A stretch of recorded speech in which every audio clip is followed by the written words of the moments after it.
Hello there, and welcome to Secretum Histories, where the night slows down just enough for curiosity to settle beside you, and ideas drift like quiet lanterns across the mind. Tonight, our gentle path leads us toward a world whispered about in old stories, debated in hidden corners of science, and carried across generations by rumour, fascination, and the soft pull of the unknown.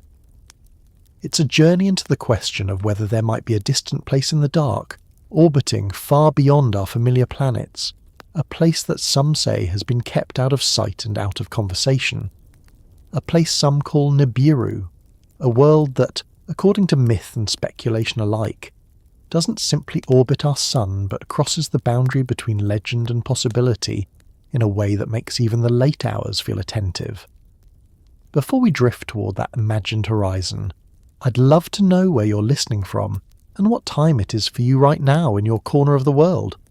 There's something fitting about that little detail, a tale about a wandering planet and the humans scattered across their own orbit of night, each arriving here in a slightly different moment. If this quiet exploration brings you even a breath of comfort, or you simply enjoy these long, steady journeys into stories and science, I'd be grateful if you gave the video a like and maybe subscribed. It helps this calm corner grow just enough to reach someone else who might need a soft space to rest for a while. Now, settle in, take a slow breath, and let the mind ease its pace as we begin this long, gentle unravelling of a planet that crosses through history, imagination, and the questions people still ask when the rest of the world is sleeping. There's something about distant places that always seems to stir the deepest kinds of speculation.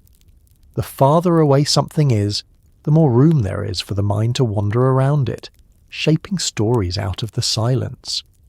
For as long as humans have looked up at the sky, the darkness beyond the stars has offered just enough mystery to invite possibilities that don't quite feel like science yet, and don't quite feel like myth anymore either.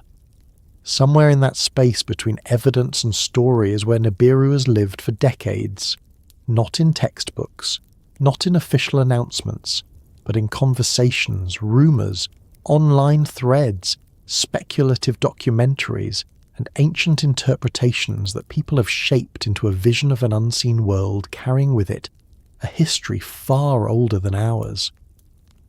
For many, the idea starts with a simple notion. If our solar system is so vast, if the space beyond Neptune stretches into a cold, dim expanse where sunlight weakens into a thin memory, why couldn't something large drift there undiscovered? Why couldn't there be a world travelling such a stretched-out orbit that we only cross paths with it every handful of millennia? There's a natural appeal to the thought. It's not outrageous to imagine unseen planets in those distant regions. After all, astronomers have found entire families of exoplanets circling other stars, many stranger than anything in our familiar catalogue. Some are swollen giants that skim the surfaces of their stars. Others are dark, frozen spheres drifting alone without a sun at all. In comparison, a wandering planet moving through the outer cold of our own solar system isn't far-fetched. The universe has a habit of surprising anyone who watches it closely. Nibiru, though, carries an added layer. It's not simply the idea of a remote object or a hidden world. It's the way that stories have attached to it over decades, linking it to ancient Mesopotamian texts that speak of beings from another place. It's the way some interpretations point toward clay tablets that mention a crossing world, a term that some have argued is more literal than metaphorical. Others say it's a misreading, a modern projection onto ancient myth.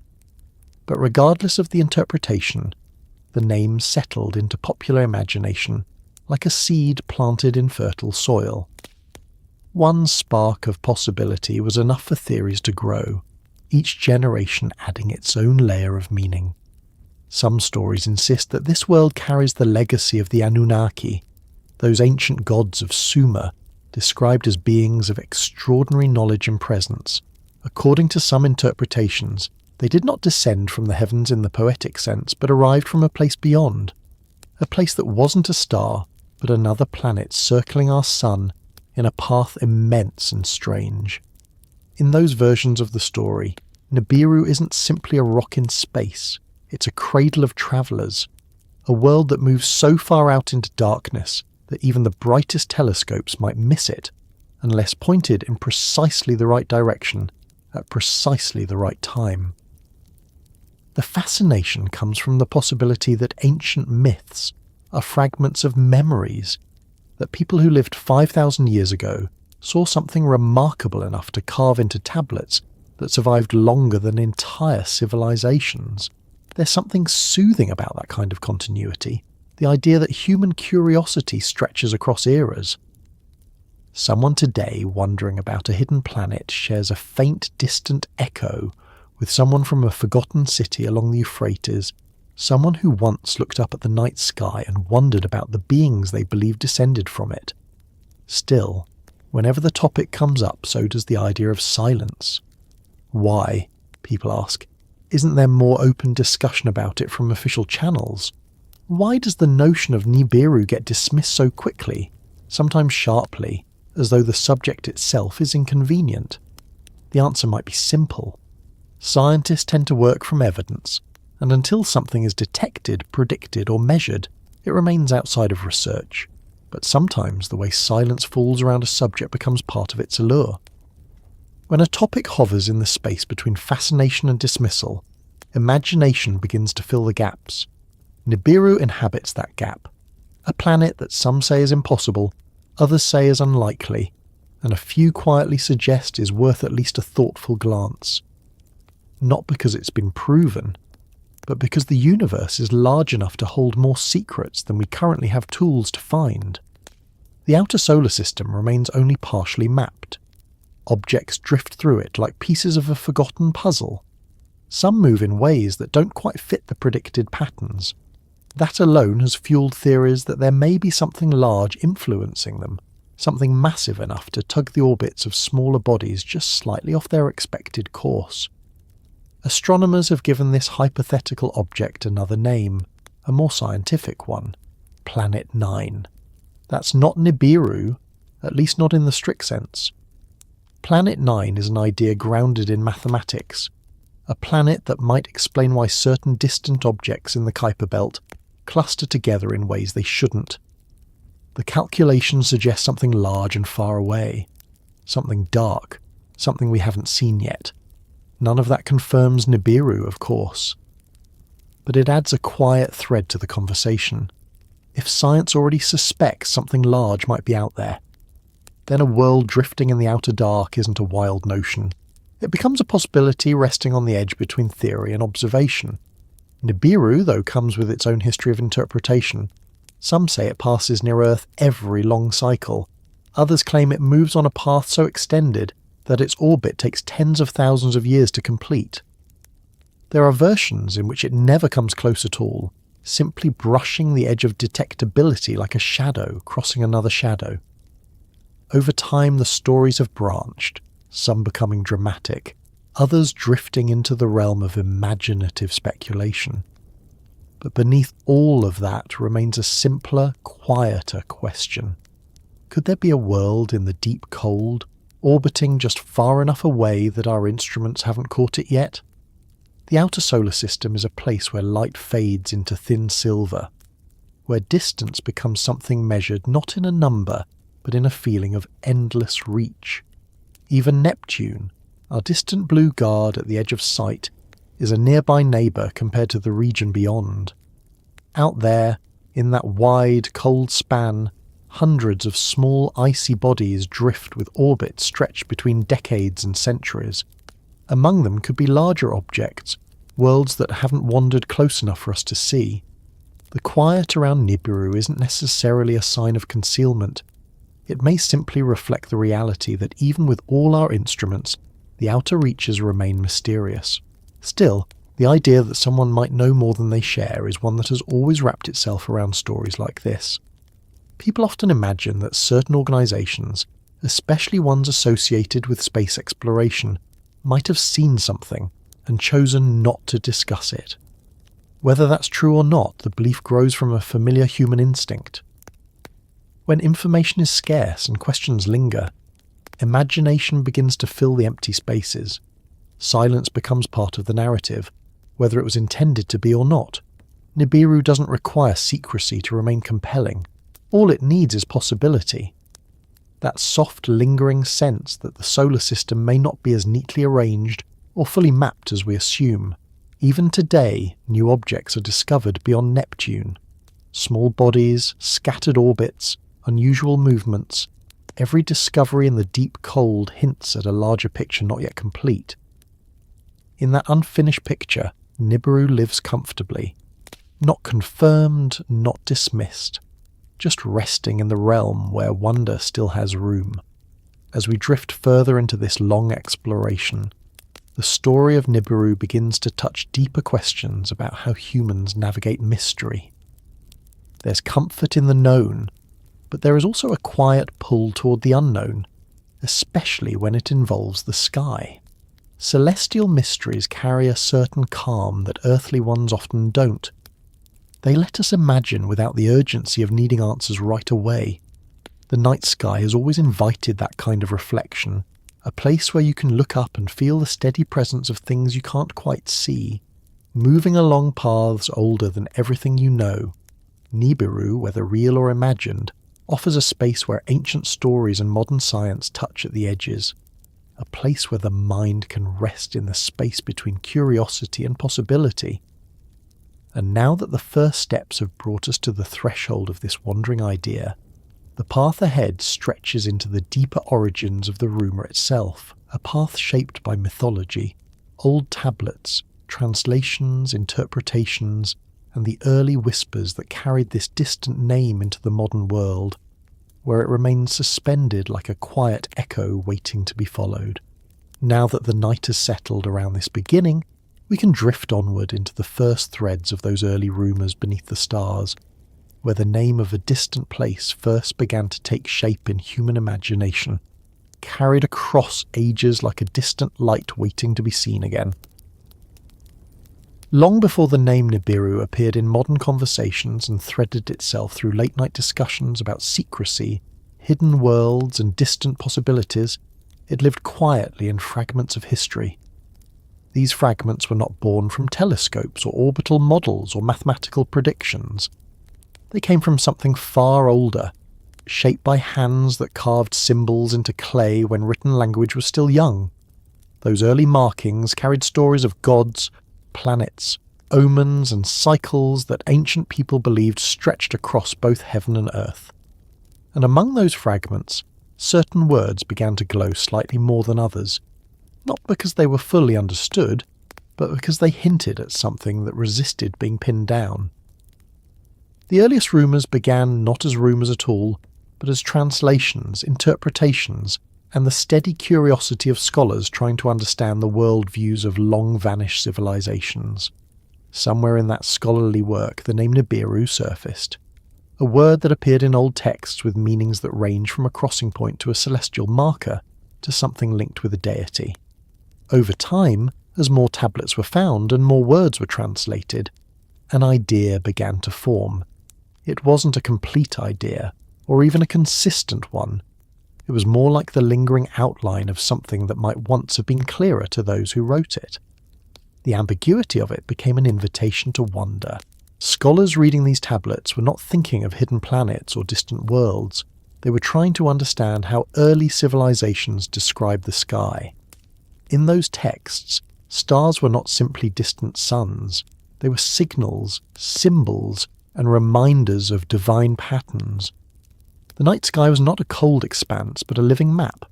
Each constellation, each wandering point of light, carried meaning that connected the heavens with the rhythm of life on the ground. And buried in those detailed descriptions, amid the names of stars and gods and omens, sat references that modern interpreters later connected to the idea of a wandering world. The earliest people to write down these observations lived at a time when the night sky was the most reliable clock and calendar available. They recorded the motions of planets with a precision that still impresses modern astronomers.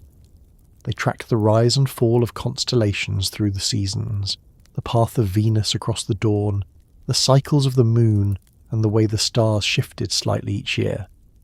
They did not have telescopes, but they had time, careful observation, and a culture that treated the sky as a book to be read slowly.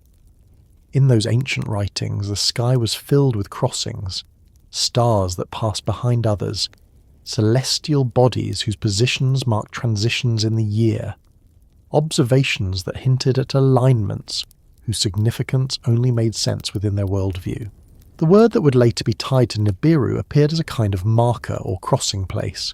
It may have referred to a star, it may have referred to a point in the sky, it may even have referred to a planet in certain contexts. But its meanings were layered, varied, and dependent on time and culture.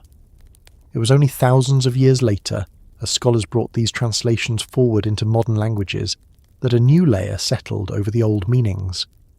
A layer shaped partly by curiosity, partly by speculation, and partly by the natural human desire to find stories inside ambiguity.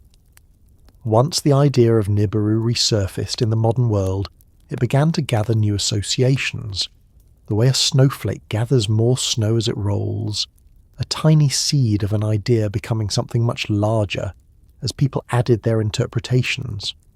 The first modern rumours didn't gain traction in astronomy journals or scientific conferences. They rose slowly in the spaces where myth, alternative theories, and speculative ideas tend to settle.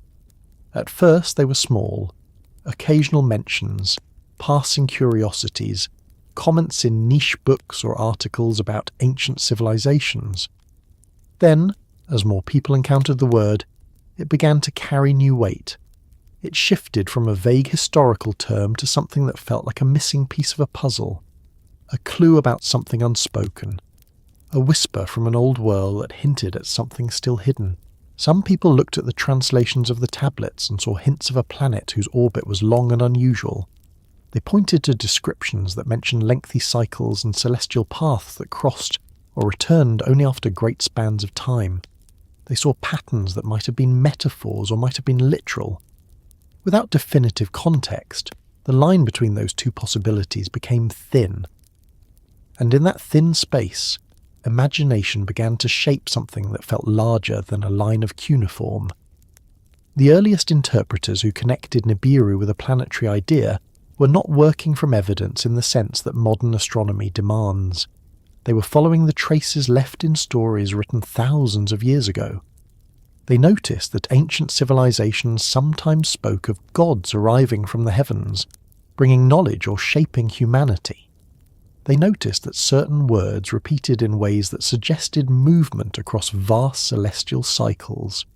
They noticed that mythology often pointed upward, and for some, that was enough to raise the possibility that the sky those ancient people described might have held something unfamiliar. Of course, many historians insisted that these interpretations were reading too much into texts shaped by symbolic language and religious imagery. The ancient world often used celestial references metaphorically. A rising star might symbolize a king.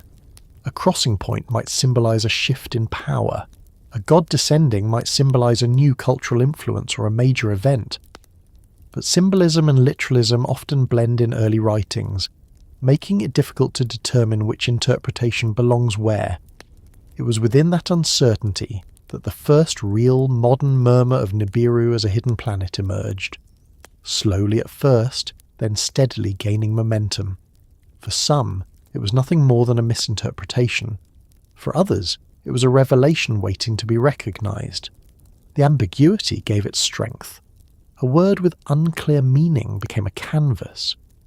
People projected ideas onto it until it became something more than a line in an ancient text. It became a possibility suspended between science and story. By the mid-20th century, astronomy had advanced rapidly. New planets had been discovered. The outer solar system had begun to reveal itself piece by piece. Yet even then there were still gaps, oddities in the orbits of known planets, peculiar patterns in the motion of distant objects, occasional anomalies that scientists debated but never fully resolved.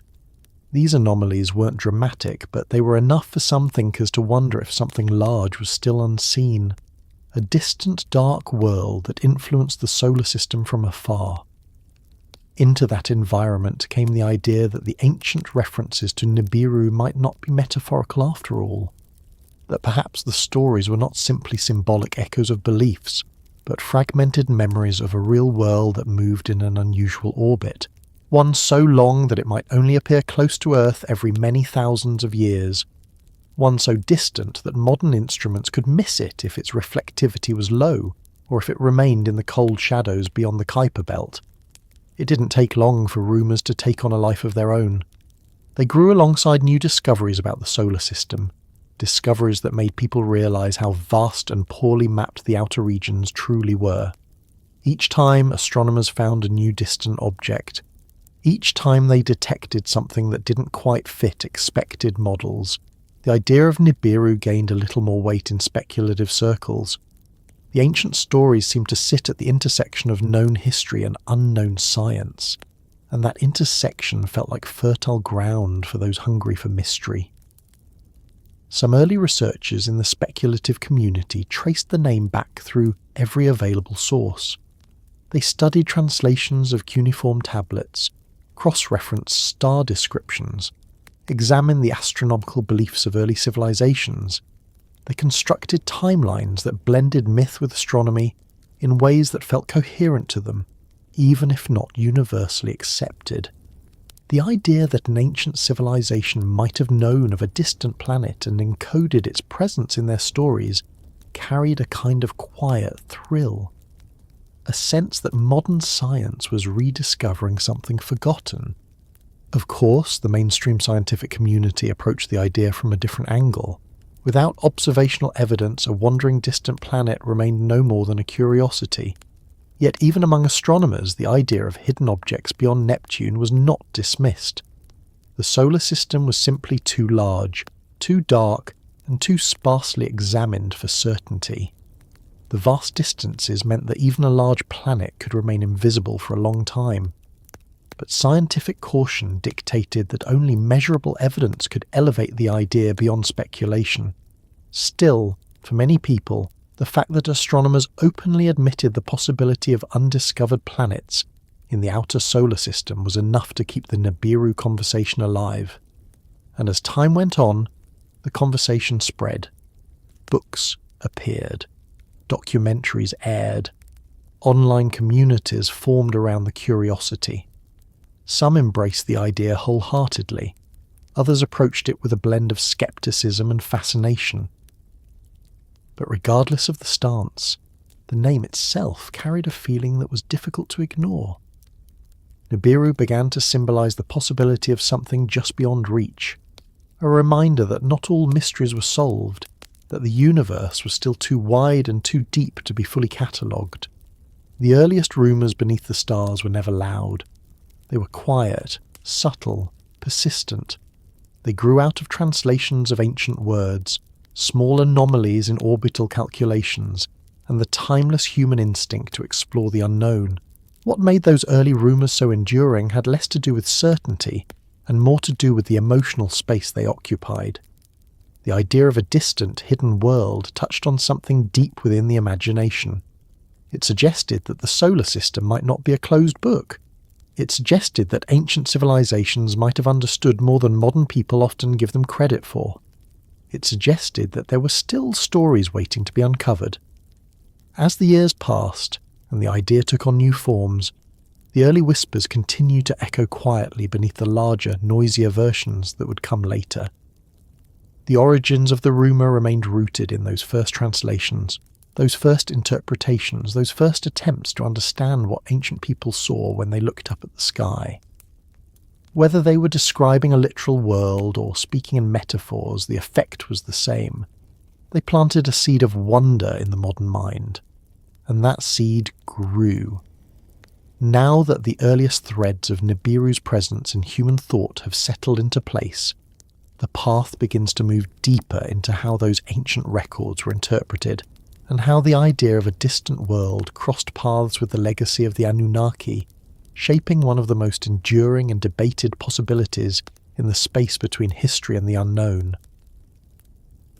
Long before the modern idea of distant worlds drifting through the far edges of the solar system, long before telescopes traced faint bodies across the sky, long before space agencies mapped the deep reaches of planetary orbits, people were already recording their observations of the heavens in ways that still survive. Those early records were not made in books or scrolls, but pressed into clay tablets that endured for thousands of years beneath the ruins of ancient cities. And in those tablets lie the early shapes of the idea that a wandering world might once have crossed the thoughts of civilizations far older than our own. The people who carved those tablets lived in a world where the sky was not merely something to observe, but a structure woven into their daily life. They saw patterns in the movements of stars, rhythms in the rise and fall of the moon, and meaning in the wandering lights that drifted among the constellations. They lived under skies that were darker, steadier, and more revealing than anything most people experience today. Night after night, the heavens unfolded over them without streetlights, screens, or engines to drown out the fine details. What they saw was rich, layered, and filled with significance. Those civilizations were not passive in their observations. They were meticulous and patient, committing to long-term records that track the sky across generations. This devotion led to a vast collection of tablets inscribed in cuneiform, documenting celestial bodies with a precision that still intrigues researchers who study the history of astronomy. Among these writings were references to planets we know today, described in terms of their brightness, their position relative to constellations, and their patterns over time. But there were also passages that spoke of transitions, crossings, and celestial markers that did not map cleanly onto the known planets. These passages form the early threads of Nibiru's ancient presence. They did not describe a planet in the modern scientific sense, yet they spoke of something moving through the sky with a significance that set it apart from ordinary stars. In some contexts, the word associated with Nibiru appeared near references to Marduk, a deity linked to order and authority. In other contexts, it described a specific position in the sky where celestial bodies crossed certain key points. The meaning shifted depending on the text, the era, and the purpose of the writing. The ambiguity of the word made it enduring. It allowed later interpreters to see different possibilities within the same symbol. And because ancient civilizations recorded their astronomy using symbolic language, metaphors, and religious associations, the lines between literal and symbolic meanings often blurred. This blurring created a space in which the idea of a wandering planet could later take shape. The clay tablets themselves came from a remarkable region of the ancient world, where cities rose and fell along the rivers of Mesopotamia. In these cities lived scholars, priests, and record keepers, who dedicated their lives to studying the heavens in service of agriculture, governance, and ritual. Their work was not limited to a single purpose.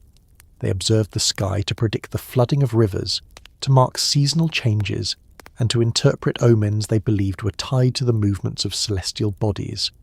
Their records reveal an impressive understanding of planetary motion. They tracked the backward loops of Mars, the shimmering path of Venus as it alternated between morning and evening, and the slow changes in the positions of stars that marked the slow drift of time. They recognized patterns in the night sky that modern astronomy would later confirm, even though they did not possess the same tools or scientific frameworks. Their knowledge was rooted in observation and memory, passed down through generations. In that vast archive of knowledge, the references to Nibiru stand out because they resist easy classification. Some tablets describe Nibiru as a star associated with Marduk. Others describe it as a point where the paths of planets meet. Still others use it as a marker for certain times of the year. The term appears consistently enough to suggest that it meant something important, but inconsistently enough that its precise nature remains difficult to pin down. This difficulty is part of what allowed later thinkers to consider the possibility that the ancient word might have referred to a celestial body with unusual behaviour, something that did not sit comfortably within the regular motions of the 5 classical planets known to ancient observers. something that moved in a way that made it appear occasionally and disappear for long periods, something that did not fit a simple pattern. As modern scholars translated these tablets, they recognized that the ancient astronomers described the sky using the language of their culture, intertwining divine associations with observational data. This blend can be challenging to interpret. It requires separating symbolic meaning from literal description, a task that becomes trickier when those symbolic meanings themselves were tied closely to natural cycles. The sky for them was not a separate domain, but a reflection of earthly life, cultural rhythm, and divine order. Because of this, the idea that ancient people might have encoded knowledge of an unusual celestial body cannot be dismissed outright. Their observation skills were strong, their record-keeping was detailed, and the night sky of their time offered clarity that modern urban observers rarely experience. Consider that they tracked Venus's 8-year cycle with such precision that their records align with modern astronomical tables. They tracked lunar eclipses with accuracy. They predicted planetary events using methods that would only later be formalized in other cultures. Within this context, the passages that mention Nibiru take on a particular resonance. They do not explicitly describe a planet with a long elliptical orbit, but they do speak of transitions, appearances, and objects of great significance. For the ancient people who wrote those words, these references carried meaning that was deeply embedded in their worldview. For modern readers, the meanings have shifted, shaped by new interpretations, new theories, and the natural human inclination to connect old stories with new possibilities. The ancient tablets do not describe Nibiru as a threat, a wandering destroyer, or anything dramatic. Those ideas emerged much later. In the original writings, Nibiru seems to have been a marker of change, a point of crossing, or a celestial presence that signified something important in the cosmic order. But the exact nature of that importance remains debated. Some see it as the name of a star, others interpret it as Jupiter or as a position in the sky. Others believe it could reference an object whose motion was irregular, or not part of the typical planetary paths. The interpretive gap allowed modern theorists to suggest that the ancient term might refer to a celestial object that modern astronomy had not yet identified. They pointed to the ancient descriptions of Nibiru's connection to cycles and its role as a point of transition. They noted how some passages described it as appearing at certain times and disappearing at others. They observed that these descriptions did not fit neatly with the known planets, whose cycles were familiar and predictable to the ancient astronomers. It was this mismatch between described behaviour and known planetary motion that sparked early speculation. If the ancient people were describing a celestial body that behaved differently from the familiar planets, what might that imply? Could there have been a distant world whose orbit brought it into view only under specific circumstances? Could ancient observers have witnessed something rare, something that modern observers have yet to see again? Of course, these ideas remain speculative. Most mainstream scholars interpret Nibiru in the context of symbolic meaning, not literal planetary observation. Yet even within academic circles, the complexity of the term leaves room for continued study. The tablets do not present a unified explanation. They offer fragments, glimpses, and references shaped by cultural context. And from those fragments, the modern idea of Nibiru slowly formed. When people today imagine ancient civilizations speaking about a wandering planet, they often picture a straightforward account. But in reality, the clay tablets speak in layers. They blend cosmology, mythology, and observation. They describe celestial events in ways that were meaningful to cultures whose view of the world was interconnected. And within that layered description lies the faint outline of something that later readers would interpret as a wandering world, possibly tied to beings associated with wisdom, creation, or guidance. The more modern readers studied those tablets, the more they saw patterns that seemed to hint at knowledge of something unusual. They pointed to descriptions of long cycles, references to returns, and terms that emphasized motion across large spans. They suggested that perhaps the ancient people knew of a planet with an orbit far longer than any of the planets known today.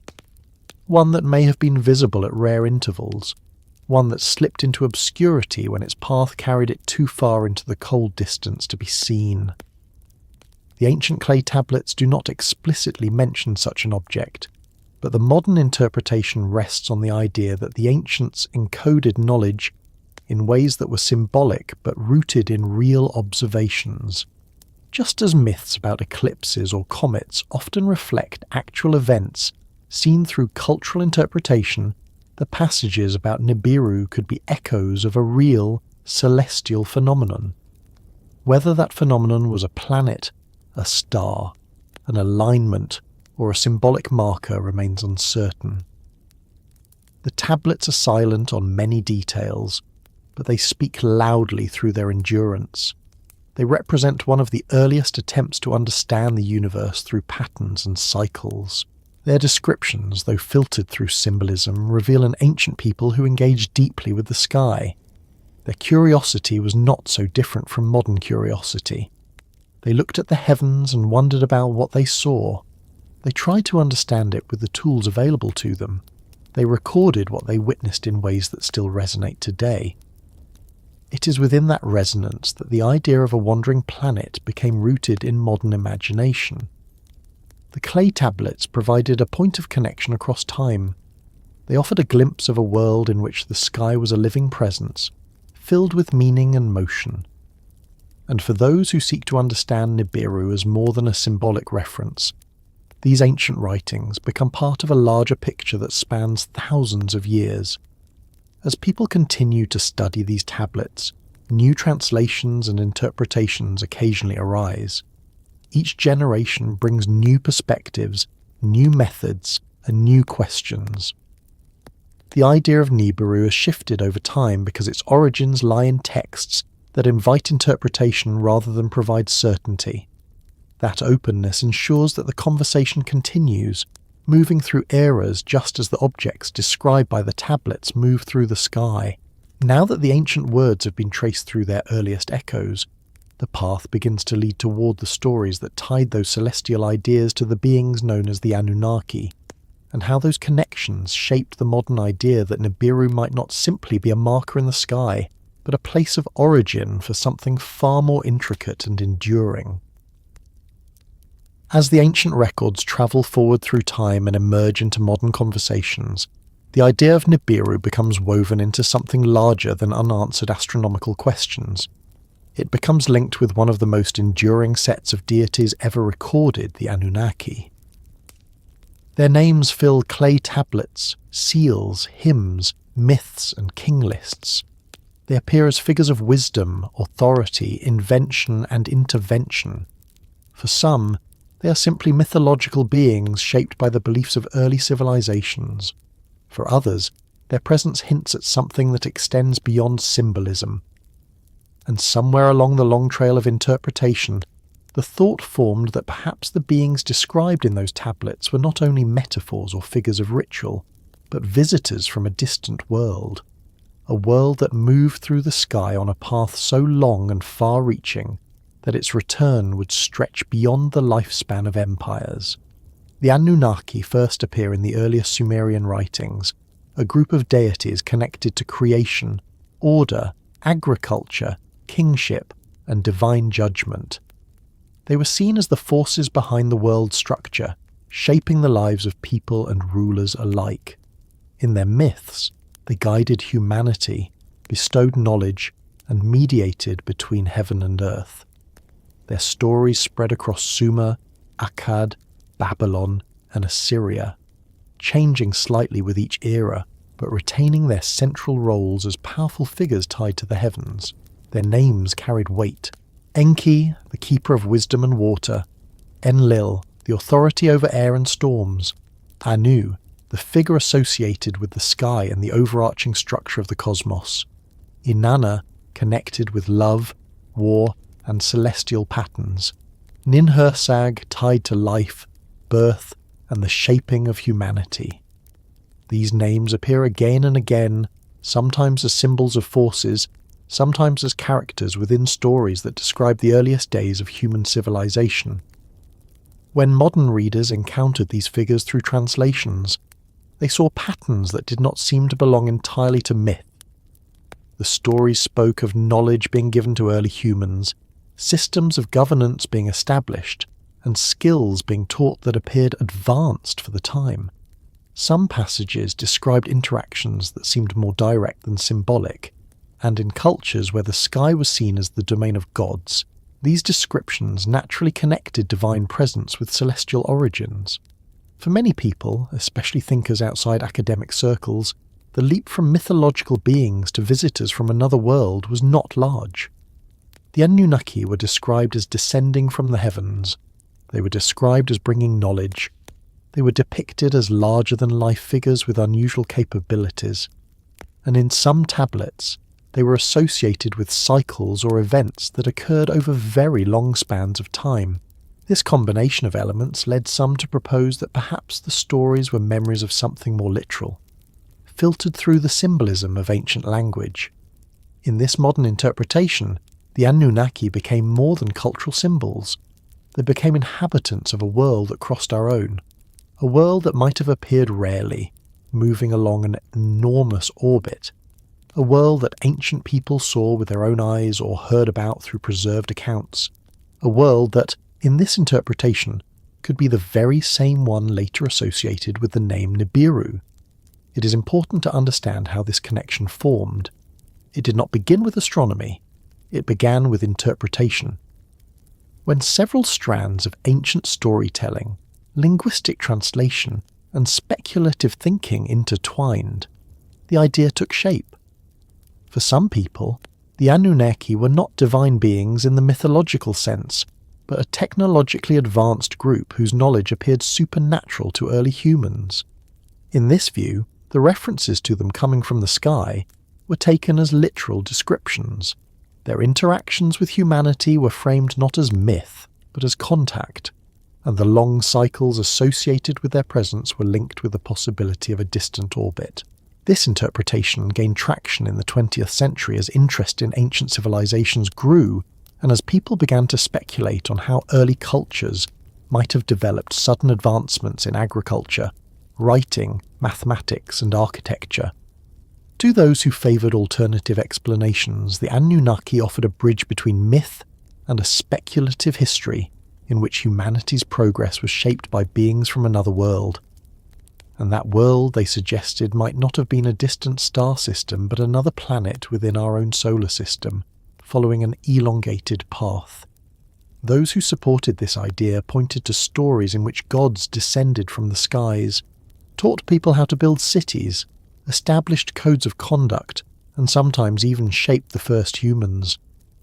These stories, found in the Enuma Elish and other early Mesopotamian texts, describe events that seemed grand even by mythological standards. They speak of creation not only in symbolic terms, but in detailed sequences that some modern interpreters felt had the tone of instruction rather than metaphor. In this view, the Anunnaki were not imagined beings, but physical entities who visited Earth during their planet's periodic approach. Their interactions with humanity became the foundation of myth, preserved in language that was shaped by the worldview of ancient people who interpreted everything through the lens of the divine. The instructions, knowledge, and cultural foundations left behind were absorbed into the earlier stages of civilization. The link between the Anunnaki and a wandering world gained further strength as interest in ancient astronomical knowledge grew. Some tablets contain references to periods of time and cycles that are not easily interpreted within the framework of familiar planetary motions. These references, though often debated, described intervals that appear longer than anything associated with the known planets. For some modern thinkers, these cycles supported the idea of a world whose orbit takes thousands of years rather than hundreds or decades. While mainstream scholars interpret these cycles as symbolic representations of divine or ritual time rather than literal astronomical periods, the ambiguity made room for alternative interpretations. It allowed for the possibility that the Anunnaki's connection to the sky was rooted in more than metaphor. It allowed for the idea that the world they came from might not have been metaphorical either, and once that possibility entered public conversation, it began to take on a life that extended far beyond the original texts. Among those who explored the ancient descriptions in detail, the notion that the Anunnaki's world crossed Earth's orbit at rare intervals became a central idea. This crossing, they suggested, would explain the long gaps between the recorded appearances or influences of these beings. It would account for why ancient texts describe events tied to periods that seem far longer than any planetary cycle known today. And it would provide a framework that connected myth, celestial motion, and human history. The idea of a world crossing Earth's path at long intervals naturally blends into the broader concept of Nibiru.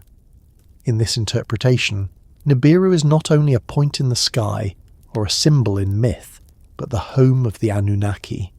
It becomes the place from which they came, the origin of their knowledge, and the reason they appear in stories as descending from the heavens. Their world's rare approach would mean that their direct involvement in human history occurred only at certain times, leaving long gaps that correspond to the long orbital cycle.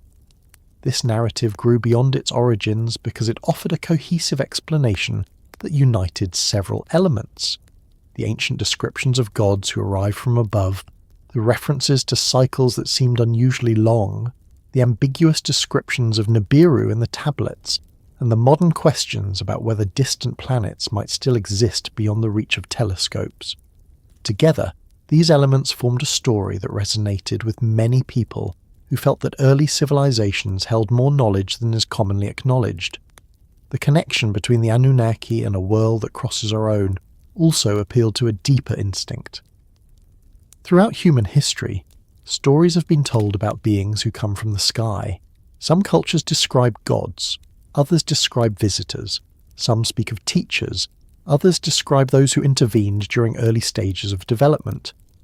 These stories appear across regions and eras, and while most mainstream scholars attribute this to shared human patterns of symbolic storytelling, others see it as evidence of a common experience interpreted differently by different cultures. For those who support the idea of a crossing world, the Anunnaki are part of this broader tapestry. Their presence in ancient texts becomes one piece of a larger theme in human memory, one that points not only to symbolic meaning, but to something witnessed or experienced long ago. This perspective does not claim that the Anunnaki shaped every aspect of early civilization, but that their presence may have influenced certain turning points, leaving traces in stories that have endured. Whether one sees the Anunnaki as mythological figures or as beings connected to a distant orbiting world, their stories continue to resonate. They represent humanity's earliest attempts to understand origins, purpose, and the forces that shaped the ancient world. Their connection to Nibiru, in modern imagination, brings together the weight of ancient narrative and the curiosity of modern speculation. It suggests that there might be a continuity between the earliest attempts to explain the universe and the newest attempts to explore it. As this interpretation grew more popular, it attracted both interest and criticism. Many scholars emphasize that the Anunnaki were never described as literal extraterrestrial visitors in the original texts. They argue that the stories are symbolic, and that attempts to interpret them as literal accounts of contact are modern projections. But others point out that myths often preserve memories of real events in symbolic form. They suggest that the stories might reflect something experienced long ago, filtered through the worldview of the time. The conversation around the Anunnaki and their connection to a world that crosses our own continues, because the ancient texts themselves allow for multiple interpretations. They do not provide clear boundaries between allegory and observation. They describe the sky in terms that are meaningful but not always literal. They present narratives that blend ritual, cosmology, and storytelling. And they leave enough uncertainty for modern readers to see different possibilities within the same lines. For those who embrace the idea of Nibiru as the home of the Anunnaki, the ancient stories become part of a long timeline that stretches into the far reaches of the solar system. They see the ancient descriptions as hints of contact.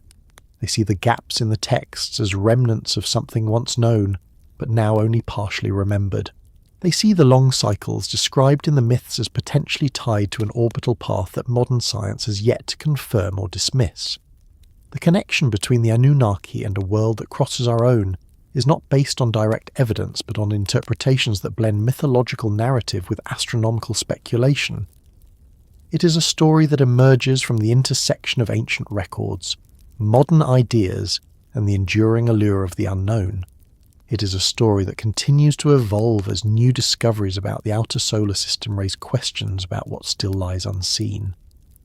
Now that the Anunnaki's place within the idea of Nibiru has taken shape, the path naturally leads toward the scientific side of the mystery, where astronomers search the distant edges of the solar system for signs of large unseen objects and patterns in orbital motion that might hint at something drifting quietly through the deep cold waiting to be found. As the old stories settled into modern imagination, and people began to ask whether myths might contain fragments of forgotten knowledge, another world of inquiry began forming in parallel, entirely separate from ancient texts. This world did not rely on symbols or translations or the layered meanings of cuneiform. It relied on equations, telescopes, the quiet patience of long observation, and the willingness to stare into regions of the sky that seemed almost empty. While conversations about Nibiru grew in popular culture, astronomers were focusing their attention on something else, something grounded in data. The realization that the outer solar system held secrets of its own, secrets that could be measured, predicted, and tested one slow calculation at a time. Long after the early planets were catalogued by ancient stargazers, the discovery of Uranus and Neptune expanded the boundaries of what people believed the solar system contained. Those discoveries did not arrive easily. They emerged through persistence and a gradual understanding that the motions of visible planets did not align perfectly with predictions. Slight deviations in their orbits hinted that something larger might be out there, tugging on them from the dark. These deviations were small, but they were enough for astronomers to begin searching for something beyond Neptune long before telescopes were capable of imaging it. In the 19th century, this search led to the discovery of Neptune itself, found not through direct observation but through mathematics. That success left astronomers wondering whether more unseen objects could exist further out. If one planet could be discovered by its gravitational pull alone, why not another? And if the solar system was larger than once believed, how far might it stretch? Those questions lingered in scientific circles, separate from myth, separate from speculation, forming their own quiet thread of curiosity. The outer solar system was difficult to explore. The farther an object was from the sun, the less light it reflected and the harder it was to detect. The space beyond Neptune was so dark, so expansive, and so sparsely illuminated that even large bodies could hide within it. Astronomers recognized that their view of those distant regions was incomplete. It wasn't that they believed in hidden worlds based on ancient stories. It was that their instruments were limited, and the vastness of the region made the task daunting. By the late 20th century, the discovery of Pluto added another layer to this picture. It was smaller than expected, not the large planet astronomers once hoped to find, but its presence in the outer solar system raised the possibility that other objects might exist near it.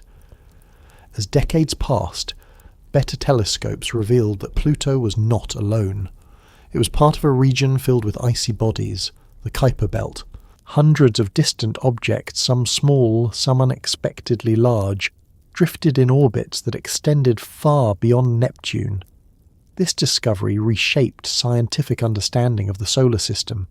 It showed that the outer regions were more complex and crowded than previously thought. Yet even with this new knowledge, certain mysteries persisted. Some objects in the Kuiper Belt did not follow the patterns that astronomers expected. Their orbits were tilted at unusual angles or stretched in ways that did not align with the influences of the known planets. The more astronomers examined these anomalies, the more they realized that something might be affecting them. Something massive, distant, and unseen. They debated whether these anomalies could be explained by interactions between the objects themselves or by some other subtle effect. But for many, the data suggested a deeper possibility. This possibility would become known as the search for a large distant planet, one that could explain the strange clustering of orbits in the outer solar system. It was not the Nibiru of popular imagination, not a world drawn from ancient myth, not a home of deities or visitors. Instead, it was something entirely rooted in the mathematics of orbital motion. The gravitational influence required to cause those distant bodies to group together pointed to an object with significant mass, perhaps several times the mass of Earth, located far beyond anything currently observed. This hypothetical object became known as Planet 9. The name was measured, neutral, and grounded in scientific tradition. It did not evoke myth or mystery. It simply represented a missing piece in the solar system's structure, a piece inferred by the motion of objects so distant that sunlight barely touched them. When astronomers published their findings, the scientific world reacted with caution. Hypotheses were examined, calculations repeated, and alternative explanations proposed. But as time passed, the data continued to support the possibility that something large was affecting the outer solar system. What made this particularly interesting was the consistency of the patterns. Several objects, scattered across different observational studies, displayed similar orbital alignments. These alignments were not random, and they suggested a shared cause. The idea that a large unseen planet might exist in the distant solar system was not new. It had surfaced several times across history. But now the evidence was stronger. The technology had advanced. The analysis was more refined, and the number of known objects in the outer solar system had increased enough to reveal patterns that were invisible before. This growing body of evidence was entirely independent of ancient mythology.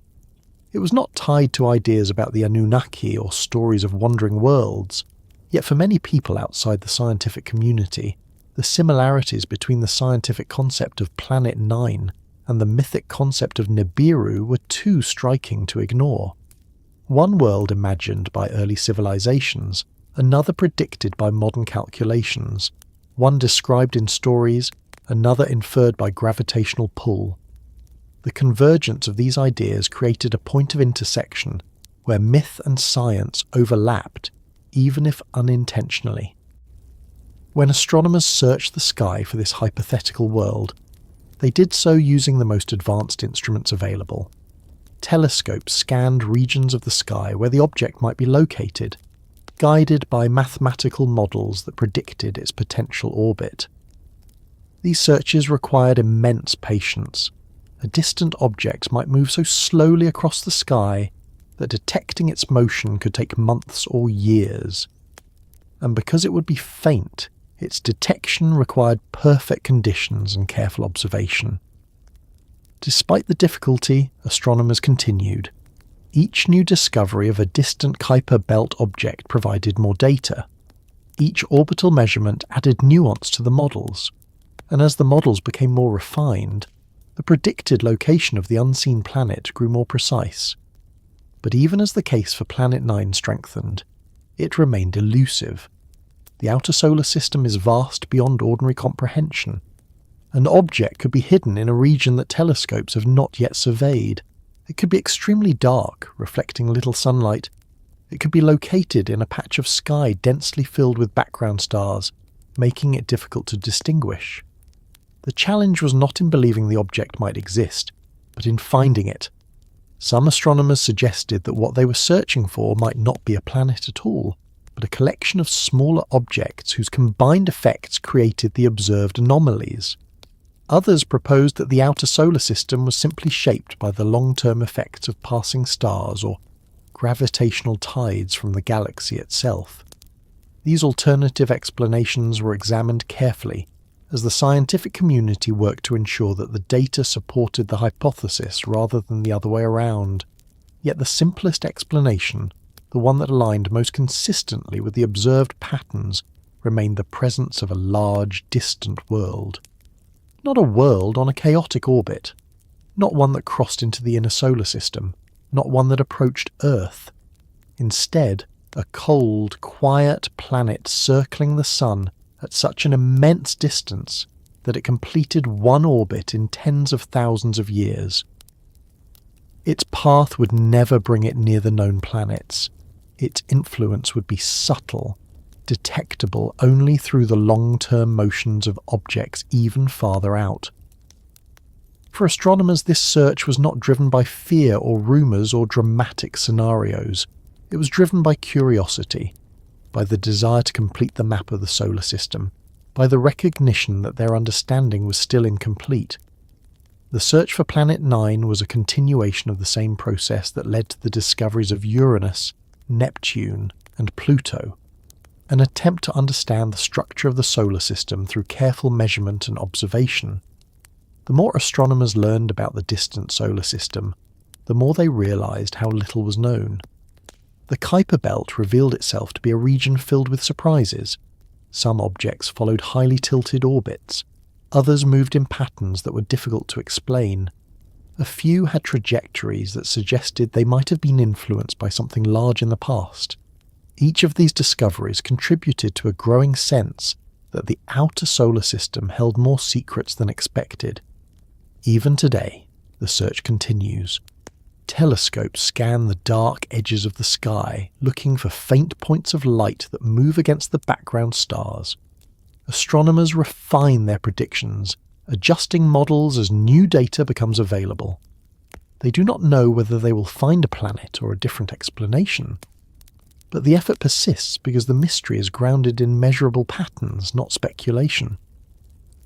The intersection between this scientific search and the popular idea of Nibiru is not one created by astronomers. It is created by the public, by people who see parallels between the ancient concept of a distant world and the modern idea of an unseen planet.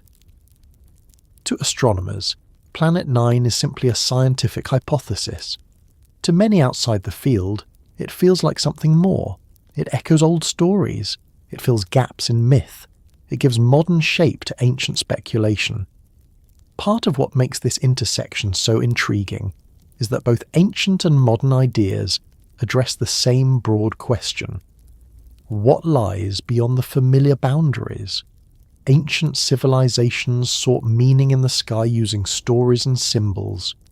Modern astronomers seek meaning using data and mathematical models. But both approaches reflect the same human instinct: to search the unknown and attempt to understand the forces that shape the world. As the search beyond Neptune continues, astronomers acknowledge that even if a large planet is found, it will not confirm any ancient myth. It will not validate stories about visitors or knowledge bringers. It will simply add a new chapter to the scientific understanding of the solar system. But for many people, the discovery of such a world, unseen, distant, powerful in its gravitational pull, would feel like the universe offering a quiet reminder that there are always things waiting to be uncovered. Even without a confirmed finding, the search has already expanded the boundaries of what people expect the solar system to contain. It has opened the door to possibilities that once seemed unlikely. And it has shown that the outer solar system is a place where mystery still thrives, untouched by the certainty that fills the more familiar regions closer to the Sun. As telescopes continue to probe the darkness beyond Neptune, the next stage of this exploration naturally begins to move toward what this possible unseen world might represent for those who look at the sky with both scientific and mythological curiosity, blending distant calculations with the oldest stories people have ever recorded. As the search for unseen worlds expanded and data accumulated across decades of observations, something unexpected began to take shape in the minds of astronomers. It was not a dramatic revelation. It did not arrive through a single discovery or a sudden shift in theory. It emerged slowly, the way a shape appears in deep fog when you're not looking directly at it. One observation led to another. One orbital anomaly supported a previous hint. One distant object behaved in a way that didn't belong to any known pattern. And when these pieces were placed together, they formed the outline of something large, distant, and quietly persistent, something that seemed to live in a region where nothing significant should exist, yet something that consistently made its presence known through the behaviour of other bodies. For astronomers, this was not a matter of myth or speculation. It was a growing list of unignorable details. Distant objects at the edge of the solar system did not distribute themselves randomly. Their orbits gathered together like iron filings aligning to a magnetic field. Their long stretched paths clustered in directions that defied coincidence. Their tilts, their angles, their slow, drawn-out motions echoed the influence of something massive, far larger than any of them. And while astronomy is a field that demands caution, the consistency of these patterns left very little room for randomness. The idea that a large planet might exist far beyond Neptune has appeared several times throughout scientific history, but with each era the hypothesis was shaped by the limits of available tools. In the early 20th century, the search for a planet X ended with Pluto's discovery, though Pluto was too small to account for the observed anomalies of the time. Later, improved measurements corrected earlier miscalculations, and for a while, the idea seemed unnecessary. The solar system appeared stable. The planets behaved as expected. For decades, the question rested. Everything changed with the expansion of observational capability in the late 20th and early 21st centuries. As astronomers discovered more and more distant objects in the Kuiper Belt and farther, something startling became clear. Many of these objects shared orbital characteristics that should not align naturally. Their orbits tilted in similar directions. Their perihelion points, the places where they came closest to the Sun, clustered rather than spreading evenly across the sky. Their elongated paths pointed roughly the same way, as though tugged by a distant gravitational influence. This was not something that should happen on its own. In a stable, balanced system, distant objects should drift in random orientations. There should be no alignment. Yet the alignment was there. The clustering was real, and no matter how astronomers attempted to model those orbits, the same conclusion kept arising. Something with enough mass to influence these distant bodies seemed to be lurking beyond the edge of known space. The object inferred from these patterns became known as Planet 9, not because 9 held symbolic meaning, but because Pluto's reclassification left a numerical gap that this hypothetical world naturally filled. Although it shared no connection with the myths or modern ideas tied to Nibiru, its existence echoed the concept of a world far beyond ordinary sight, a world that followed a long, slow path, a world that never approached the inner solar system, a world too far and too cold to reflect much sunlight. The mass required to produce the observed effects would place this world somewhere between 5 and 10 times the mass of Earth, large enough to shape the outer solar system, yet small enough to escape detection by conventional surveys. Its path would be thousands of astronomical units across, with an orbital period stretching tens of thousands of years. It would not come anywhere near Earth. It would remain in the frozen outskirts, circling slowly, unseen through most of humanity's existence.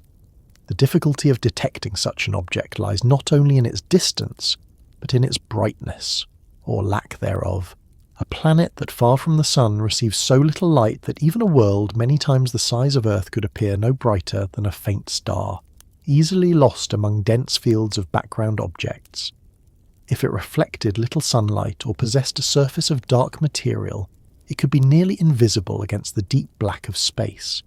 It could sit in a region that current telescopes have not thoroughly scanned. It could hide behind a dense field of stars near the galactic plane. Every time astronomers searched one region thoroughly, the possible location narrowed, but did not vanish. What made the case compelling was not a single anomaly, but a growing collection of independent anomalies that all pointed in the same direction. The most distant objects in the solar system behaved as though they were following paths influenced by a common gravitational source. Some of these objects, such as Sedna and 2012 VP113, travelled along orbits so elongated and distinct that their behaviour could not be explained by the influence of known planets. Their existence alone raised questions. Their similarity raised more. Their continued consistency made alternatives increasingly difficult to justify. Astronomers attempted to explain these patterns in ways that did not require a planet. They proposed that the distant region might contain many smaller bodies acting together. They considered the possibility of a passing star influencing the system long ago. They examined the idea that galactic tides might subtly shape those outer orbits. Each alternative was explored carefully, but each one fell short of explaining all the observed data at once. No solution fit the pattern as neatly as the existence of a single massive world. Yet even when a hypothesis becomes likely, science demands patience. No astronomer would declare a planet discovered without observation, and so the search intensified. Telescopes with wide-field imaging capabilities scanned swaths of the sky. Models were refined. Estimates of the object's position were recalculated as more data arrived. The search area shrank, but it did not disappear. A world that distant, that faint, that slow-moving could elude detection for years or decades. It was not a failure of the hypothesis. It was simply a reflection of the scale involved. The planet that shouldn't exist, because it had remained unseen for so long, refused to go away. Every new discovery of a distant Kuiper Belt object strengthened the case for its existence. Each new orbital measurement tightened the mathematical noose around the region where the planet could hide. It was not a myth. It was not speculation shaped by ancient stories. It was a logical outcome of consistent data. It was the most straightforward explanation for a complex problem. While some people suggested that this unseen world might be the same as the Nibiru described in popular discussions, astronomers maintained a clear distinction. Planet 9 did not intersect the inner solar system. It did not move on an orbit that would bring it into visible proximity for early civilizations. It was too distant, too cold, too slow. Its path would keep it far beyond Neptune for thousands of generations. It was not a world that approached Earth or influenced human history.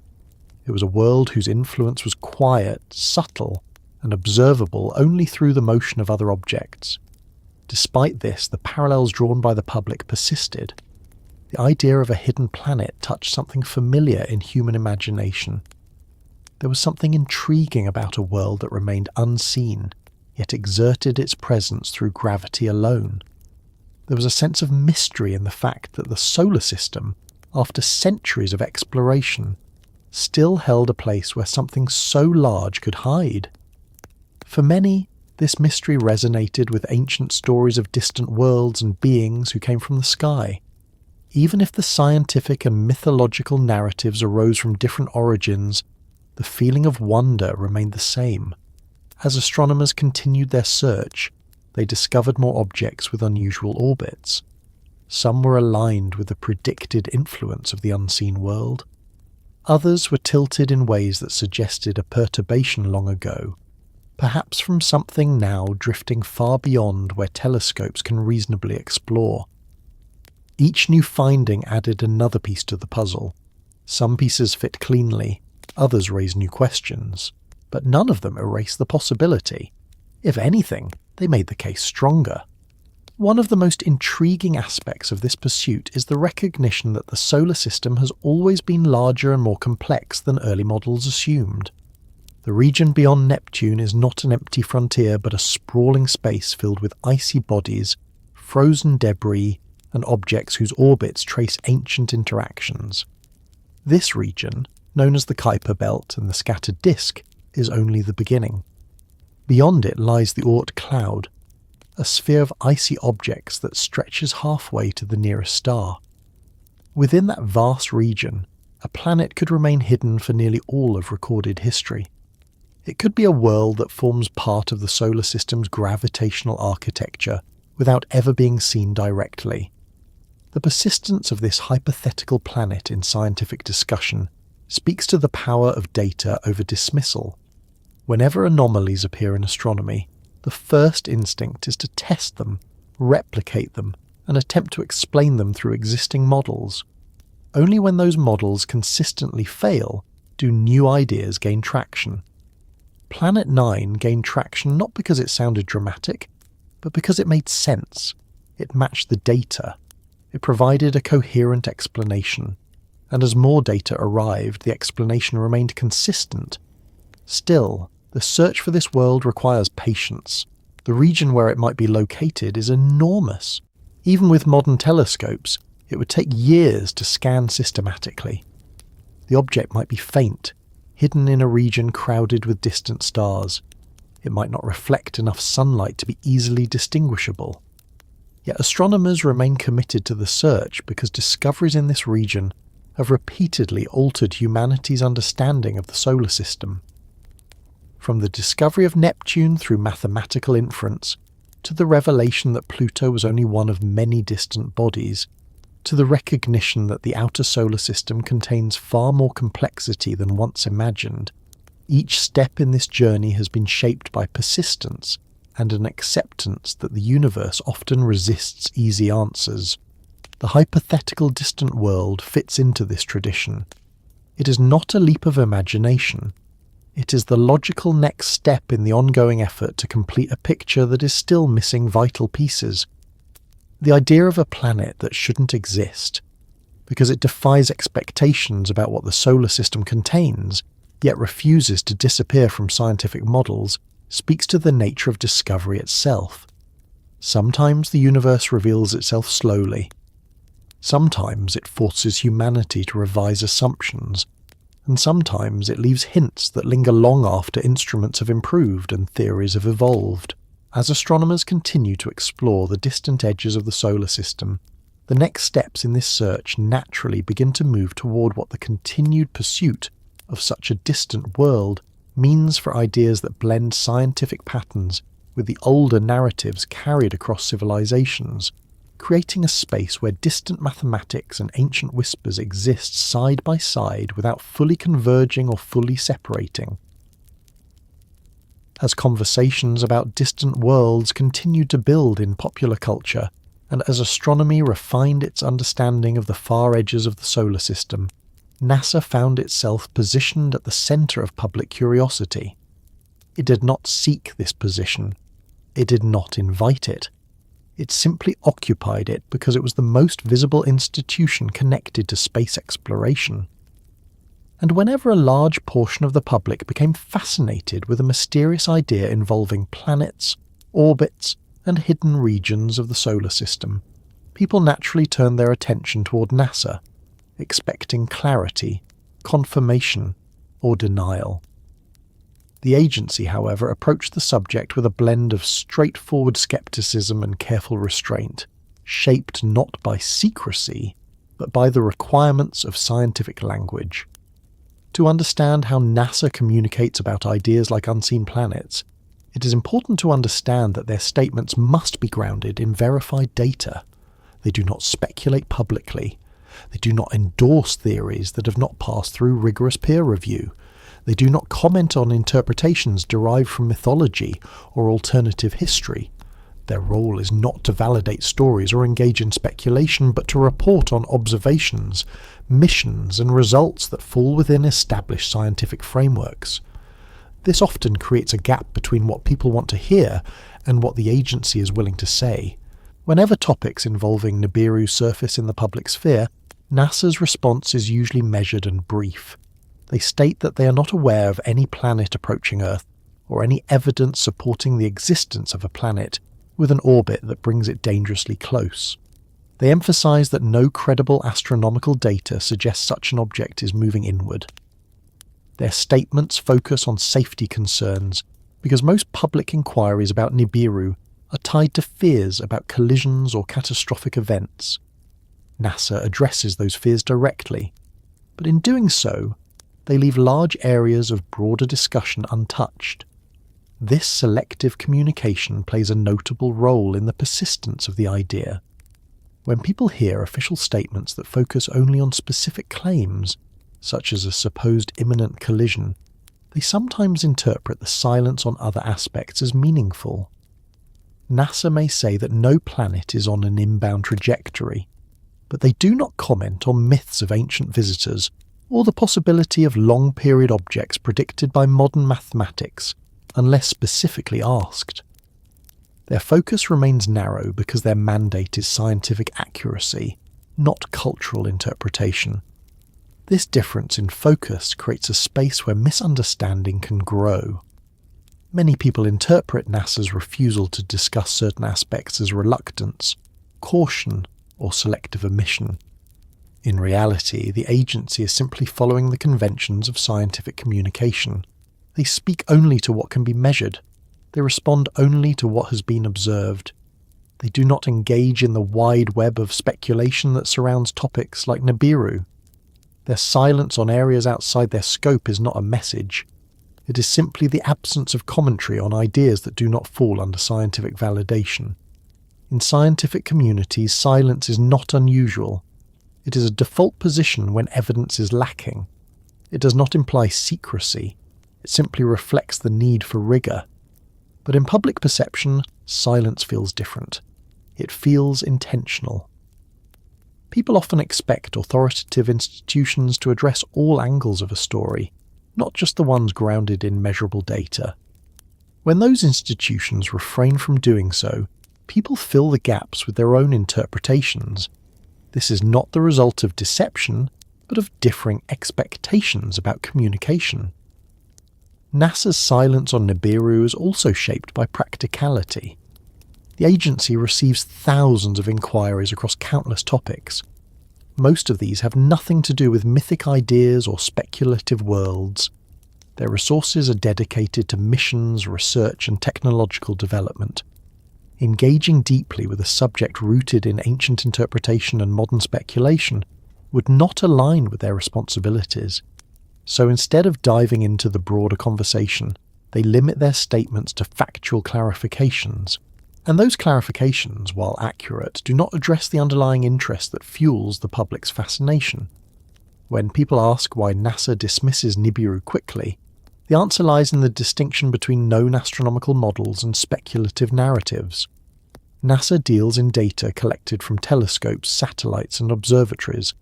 Their analysis focuses on physical objects such as asteroids, planets, moons, and distant stars. They track near-Earth objects for safety. They study exoplanets, but only those confirmed by observation. Anything beyond that, such as interpretations of ancient texts or suggestions about civilizations from other worlds, is outside their scope. This clear separation between what is considered scientific inquiry and what is considered cultural or speculative inquiry is one of the reasons NASA's responses often seem limited. They address only the portion of the subject that intersects with astronomy, and even then, only the part supported by data. When a topic spans both the scientific and mythological realms, NASA remains within the scientific side, leaving the rest untouched. That untouched space naturally becomes a place where questions linger. Another layer of this disconnect emerges from the nature of scientific skepticism. Skepticism is not dismissal. It is a process. It means withholding acceptance until evidence emerges. It means treating extraordinary claims with careful scrutiny. So when theories about Nibiru arise, NASA responds with skepticism because those theories have not been supported through observational evidence. This is standard procedure in science. It is not influenced by the cultural significance of the idea. It is simply a reflection of the principle that evidence must guide conclusions. Yet for people who view Nibiru not as myth, but as a real possibility obscured by time and interpretation, this skepticism can feel like resistance. It can feel as though NASA is unwilling to consider alternative explanations. The truth is simpler. NASA's role is not to entertain possibilities without evidence. Their role is to follow the data. And when data does not support a claim, the agency does not move forward with it. This creates a perceived barrier between scientific institutions and communities that thrive on ideas existing outside traditional frameworks. Some individuals interpret NASA's silence as strategic. They believe certain information is withheld intentionally. They imagine scenarios where the agency might avoid discussing certain topics for fear of public reaction or to maintain stability. But such interpretations often misunderstand the nature of scientific communication. NASA's focus is on clarity and accuracy. When an idea has no evidence, discussing it as though it might be valid would misrepresent their scientific mission. The agency chooses precision over speculation, even when speculation is what people find most intriguing. The skepticism surrounding subjects like Nibiru is also influenced by the broader scientific culture. Scientists prioritize hypotheses that can be tested. Ideas that cannot be tested or falsified are set aside until evidence appears. Ancient interpretations, stories passed down through millennia, and narratives rooted in myth fall into a category that does not align with the requirements of scientific methodology. They may be meaningful, they may contain symbolic truth, but they do not fit into measurable frameworks. This disconnect, though simple, often widens the gap between public imagination and scientific communication. When modern astronomy presents the hypothesis of Planet 9, it does so through measurable anomalies and careful modelling. The idea is grounded in observation. It is not tied to myth or alternative theories. Yet the public conversation often merges the two ideas because both involve unseen worlds in the distant solar system. From the outside, they seem connected. From within scientific communities, they are entirely separate. NASA's statements reflect this separation. They address the scientific hypothesis while remaining silent on the mythic one. This selective engagement is not due to reluctance, but due to the structural demands of scientific accuracy. Public perception, however, often interprets this selectivity differently. When an institution speaks about one idea but not another, people sometimes assume the silence carries meaning. They interpret caution as concealment and skepticism as avoidance. This interpretation grows stronger when the topic itself already contains elements of secrecy, hidden knowledge, or ancient mysteries. And because Nibiru is tied to stories about the Anunnaki, long cycles, and ancient interpretations, the contrast between what NASA explains and what it does not address becomes magnified. This magnification is not created by NASA. It is created by the way people process incomplete information. The mind fills gaps naturally. When one part of a narrative is addressed and another is not, the unaddressed part acquires a sense of weight. This is especially true when the topic carries emotional significance or touches on broader themes of mystery. The agency's silence on aspects outside its scientific scope becomes part of the story in ways it never intended. It is also important to recognize that NASA is not a monolithic voice. It is composed of thousands of researchers, engineers, and specialists working across dozens of projects. When the agency issues statements about a topic, those statements come from specific departments. Astronomers speak about orbital data. Communications teams handle public questions. Scientists comment on research. There is no central figure shaping responses based on strategy or secrecy. This structure means that silence on certain topics is a byproduct of specialization rather than selective omission. Still, despite the pragmatic reasons behind NASA's silence and skepticism, the idea of a world hidden beyond the known planets persists in public imagination.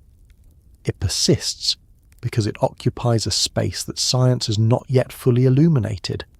The vastness of the outer solar system leaves plenty of room for speculation. The slow pace of discovery in those regions allows ideas to flourish in the long stretches between confirmed findings. And the presence of mathematical models suggesting a massive unseen object creates an opening where myth and science coexist in a delicate balance. NASA's skepticism is grounded in its commitment to empirical data. The agency cannot confirm the existence of a planet without direct observation, and so its statements remain cautious, precise, and limited. These statements do not quell public curiosity. because they do not address the parts of the narrative rooted in ancient history or alternative interpretations. The gap remains, not because NASA intends it, but because its mission does not extend into those areas. This dynamic, the agency's scientific restraint and the public's broader interest, creates a unique environment where ideas can persist even when official statements reject them. The persistence is not born from opposition but from divergence. One side focuses on measurable data, the other on meaning, speculation, and the historical threads that weave through ancient civilizations. Neither side negates the other, they simply operate in different realms. As the idea of hidden worlds continues to move between public conversation and scientific inquiry, the next stage in this long exploration begins to lead into the ways mathematics and observation combine to search for something that may be visible only through its influence, shaping orbits and hinting at its presence even when it remains hidden from telescopes. In the vast regions of the outer solar system, where sunlight thins into a faint haze and the warmth of the inner planets fades into memory, the familiar tools of astronomy begin to lose their reach. Even the most powerful telescopes struggle to illuminate objects drifting through that remote darkness. Worlds that might glow brightly near the sun become nearly invisible at such distances, reduced to cold fragments reflecting only the smallest trace of light. And yet, despite this near invisibility, their influence remains. Gravity does not dim, it does not fade, it does not weaken into silence. Through gravity, a distant world can leave footprints across millions of miles, quiet impressions carved into the orbits of other bodies. These impressions become clues, and those clues become the foundation of a search built not through sight, but through calculation. The pursuit of an unseen world begins with mathematics. Observations provide data points, positions, angles, orbital paths, but it is mathematics that transforms these data into a map of the invisible. Astronomers working in this field often describe it as studying shadows rather than the objects themselves. They cannot see the distant world directly, but they can see the way it shapes everything around it. In this sense, the planet becomes a presence defined by absence. It emerges not through reflected light, but through influence, a quiet force holding the outer solar system in patterns that should not exist on their own. This kind of work demands meticulous patience. Astronomers begin by cataloguing the orbits of distant objects, many of which follow long, stretched paths that take centuries to complete. Each object's orbit becomes a line drawn through the solar system. One line alone means little, but dozens of lines layered together begin to reveal a pattern, and if those lines cluster in certain directions or tilt at unexpected angles, astronomers begin searching for an explanation. These orbital anomalies are subtle. They are measured over decades. They require predictions, comparisons, recalculations, and the filtering out of potential errors. But when patterns emerge that cannot be explained by the known planets, astronomers turn toward the possibility that something else is out there. Not a mythic world, not a dramatic visitor, but a massive, distant planet whose gravitational influence is strong enough to shape the outer regions of the solar system. The mathematics used in this search is rooted in principles established long ago. Newton's laws of motion and gravitation remain the foundation. When an object moves in a curved path, that curvature reveals the forces acting upon it. If that path deviates, even slightly from what is expected, something must be responsible. It might be the influence of a nearby object. It might be the collective gravity of many smaller objects. It might be the residual effects of past interactions. Or it might be something larger. In the case of the most distant known objects, those with orbits so elongated that they stretch far beyond the Kuiper belt, the deviations are consistent. Their orbits tend to cluster in ways that are statistically unlikely to be random. They tilt at similar angles. Their closest approaches to the Sun occur in directions that align with one another. This alignment becomes a signature. It is not proof, but it is a clue. And when the same signature appears again and again in different objects discovered years apart, Discovered by different astronomers using different instruments, the likelihood of coincidence diminishes. Astronomers studying these orbits use complex models to simulate the gravitational environment of the outer solar system.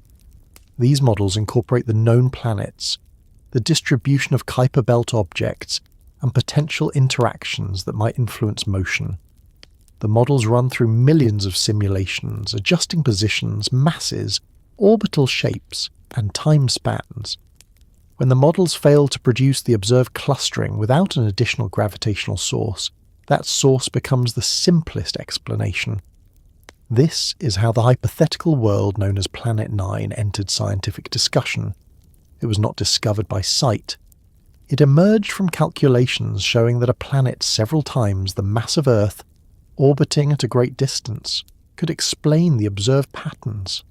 The planet itself remains unseen, but its shadow, its gravitational footprint, lies across the outer solar system, shaping the motions of objects that wander through those distant regions. Astronomers approach this kind of inference with care. Indirect detection is not the same as direct observation. The existence of the planet remains a hypothesis, but it is a hypothesis supported by consistent mathematical evidence. Each new discovery of a distant object provides another data point. Some of these objects follow orbits that strengthen the case. Others introduce new complexities, but none have provided a clean alternative explanation. The gravitational influence inferred from the data continues to point toward a single, massive object lurking far beyond what telescopes have yet surveyed thoroughly. One of the challenges of this search is the sheer scale involved. The region where this unseen world might reside is enormous. Even narrowing the possible locations requires immense effort. If the planet is faint, dark and distant, identifying it becomes a task of patience and precision. Astronomers must point telescopes toward areas of the sky where the models suggest the planet might be, then take repeated images to detect slow movement against the background of stars. A world that distant might move so slowly that weeks or months are required to confirm its motion. A single night of observation is insufficient. Even a single season might not be enough. The mathematics guiding the search must account for countless variables: the tilt of the planet's orbit, the shape of that orbit, the distance at which it travels from the sun, the brightness it might reflect based on its composition, the density of stars behind it that might obscure its faint light. Every factor influences the search strategy, and because the outer solar system has not been mapped with uniform precision, large regions remain unexplored. The planet could be hidden in any of these regions, waiting for the right combination of telescope, timing and persistence. The idea of hunting a world through its mathematical shadow might seem abstract, but it is grounded in methods that have been used throughout the history of astronomy. Neptune was discovered through this same approach. Its existence was predicted after astronomers noticed that Uranus's orbit did not match expectations. The gravitational influence of an unseen planet explained the discrepancy. Later, telescopes confirmed Neptune's presence. This discovery remains one of the most compelling examples of how mathematics can reveal objects hidden from view. The search for exoplanets around distant stars also uses similar techniques. Many exoplanets have been discovered not through direct imaging, but through the way they influence the light of their host stars. When a planet passes in front of a star, it causes the star's brightness to dim slightly. When a planet pulls on a star, it causes the star to wobble in measurable ways. These subtle effects, detected through careful measurement, reveal the presence of planets that cannot be seen directly. The hunt for a distant world within our own solar system is a similar process, though on a different scale. Instead of detecting dimming or wobbling, astronomers detect the gravitational signatures imprinted on the orbits of smaller bodies scattered across the deep cold. These signatures tell a story, one written in curved paths and tilted trajectories. A story of something large moving slowly through a region where large objects should be rare. A story told by the way distant objects gather, drift, and shift under an unseen influence. Even with growing evidence, astronomers maintain caution. They are aware that the history of planetary discovery includes moments where promising clues eventually led nowhere. They are careful not to overstate the case. The unseen world remains hypothetical until observed directly. But the persistence of the gravitational signature makes it difficult to disregard. The idea refuses to fade. Each time new data is collected, the patterns remain. The planet that should not exist, because it evades detection, refuses to disappear from the models. Part of what makes this search so compelling is the recognition that the outer solar system remains one of the least explored regions of the cosmic neighbourhood. Telescopes have mapped the inner planets in exquisite detail. Missions have flown past Jupiter, Saturn, Uranus and Neptune. Yet the region beyond Neptune is still largely undefined. Only a small fraction of the sky has been surveyed deeply enough to detect faint objects. The distant world, if it exists, could simply sit in one of the unsurveyed areas, waiting for instruments to reach it. The mathematics used to define the planet's possible orbit must take into account long spans of time. Over thousands of years, orbits shift due to interactions between objects. These shifts must be modelled accurately. Each object's orbit carries a signature of its history, shaped by forces acting across millennia. To model these forces, astronomers run simulations that follow the motion of objects across millions of years, adjusting parameters until the simulations match what is observed today. When a simulation requires an unseen planet to match observations, that planet becomes necessary within the model. Without it, the model fails to reproduce the real sky. Some astronomers argue that the orbital clustering could be due to observational bias. They suggest that the areas of the sky searched more thoroughly tend to produce objects aligned in certain directions, creating an illusion of clustering. This possibility is taken seriously. Researchers evaluate whether the patterns could arise from where surveys have been pointed rather than from an unseen planet. They attempt to correct for these biases, yet even after accounting for this, the clustering remains strong. The patterns persist, and the mathematical inference continues to point toward a distant world. The debate within astronomy is not about mythology. It is not about ancient narratives or alternative interpretations of history. It is about whether the observed data demands the presence of a new planet. The discussions remain focused on orbital mechanics, survey limitations, and gravitational dynamics. This focus keeps the search grounded in scientific principles, even as the idea captures public imagination in ways that stretch far beyond the scientific realm. As the models evolve, astronomers refine their predictions. They identify regions of the sky where the planet is most likely to be found.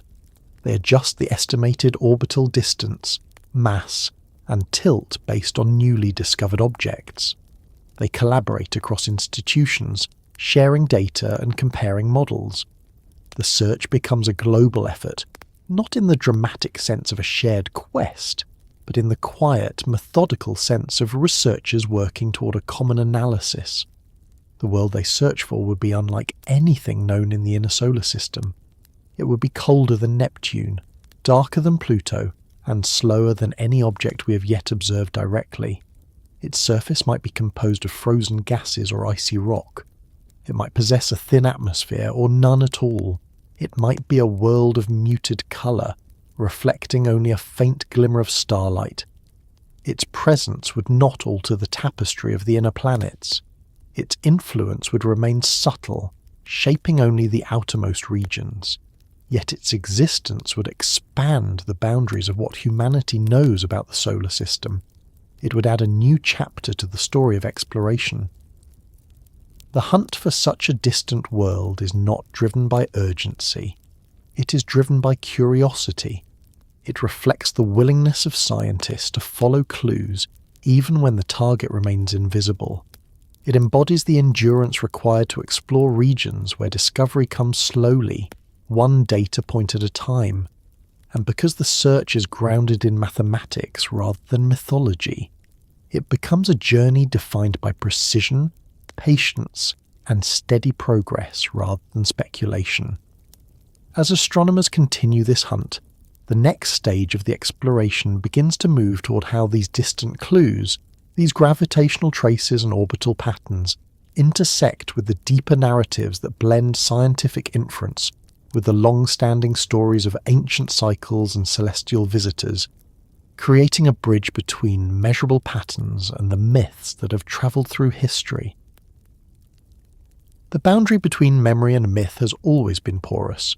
Human beings have carried stories across thousands of years, through eras of prosperity and collapse, through languages that faded into silence, through cities that crumbled into dust. What begins as an account of something witnessed can slowly become a symbol of something imagined. And what begins as a symbolic tale can, in time, accumulate layers of interpretation until its origins blur beyond recognition. Somewhere within this shifting landscape lies the story of Nibiru, a story that sits between the precision of scientific inquiry and the lingering echoes of ancient traditions. It is a place where two different ways of understanding the world, data and narrative, drift close enough to cast reflections on one another. Ancient civilizations lived with the sky as their companion. The stars were their calendar, their navigation system, their guide through seasons and rituals. They did not separate the heavens into categories of myth and science. The sky was a single canvas of meaning, where gods, planets, omens and natural cycles all intertwined. When they carved records into clay or recited stories around early temple fires, they were not attempting to catalogue the universe in the modern sense. They were trying to make sense of patterns that shape their world. Their interpretations were shaped by the beliefs and necessities of their time.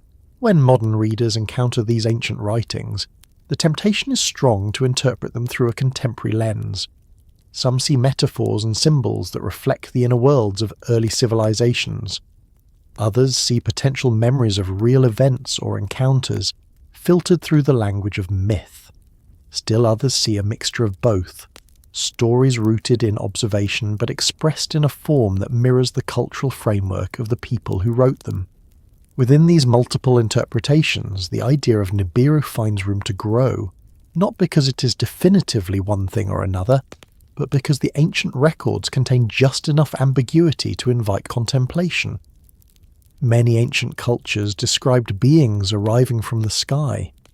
These beings often possessed knowledge that seemed beyond the scope of early societies. They taught agriculture, architecture, governance, writing, metallurgy.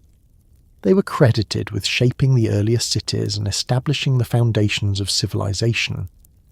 In many myths, these beings were gods or semi-divine figures. In others, they were sages or heroes who emerged during times of transformation. Whether literal or symbolic, these narratives share a pattern that appears across continents and centuries.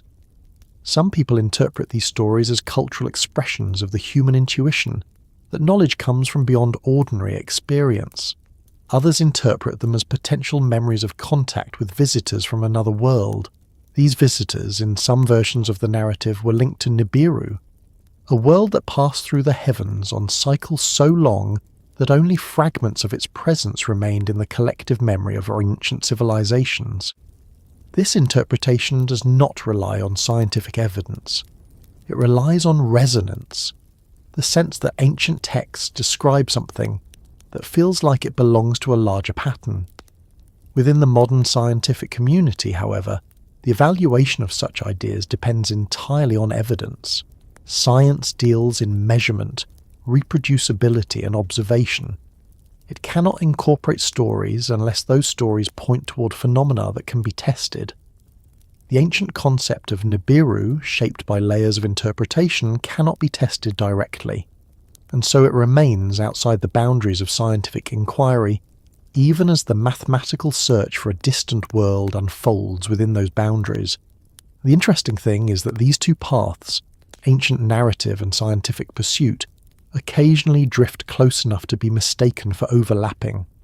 The idea of a distant, unseen world appears in both, albeit in different forms. For ancient cultures, It might have been a symbolic representation of cycles, gods, or celestial markers. For modern astronomers, it is a potential planet inferred from orbital anomalies. The resemblance between these ideas is coincidental, not intentional. Yet in the public imagination, the two often converge, creating a sense that ancient stories anticipated modern discoveries.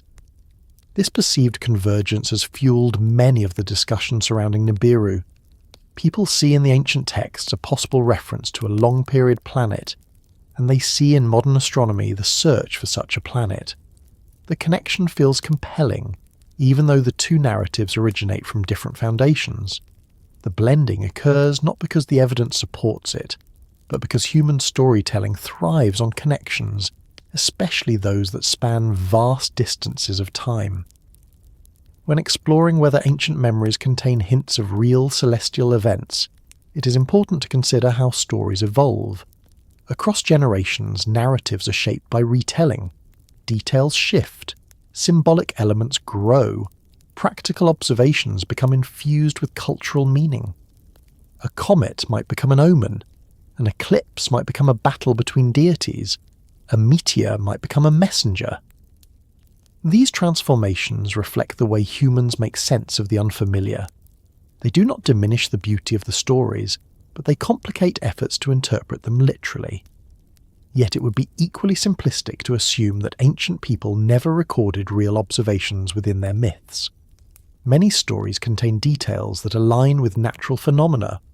Descriptions of floods, volcanic eruptions, and celestial events appear in narratives across cultures. These stories, though wrapped in symbolic language, often preserve memories of real occurrences. Archaeologists and geologists have used myths to locate lost rivers, ancient settlements, and sites of natural disasters. The line between record and metaphor is not always clear. For those who support the idea that ancient stories might contain fragments of memory related to Nibiru, the argument rests on the possibility that early civilizations saw something unusual in the sky, something that appeared rarely, moved in a way that differed from the familiar planets, or shone with enough prominence to enter early cosmology. Whether this was a planet, a comet, a bright star, or an alignment of celestial bodies is unknown. The ambiguity of ancient description leaves room for speculation.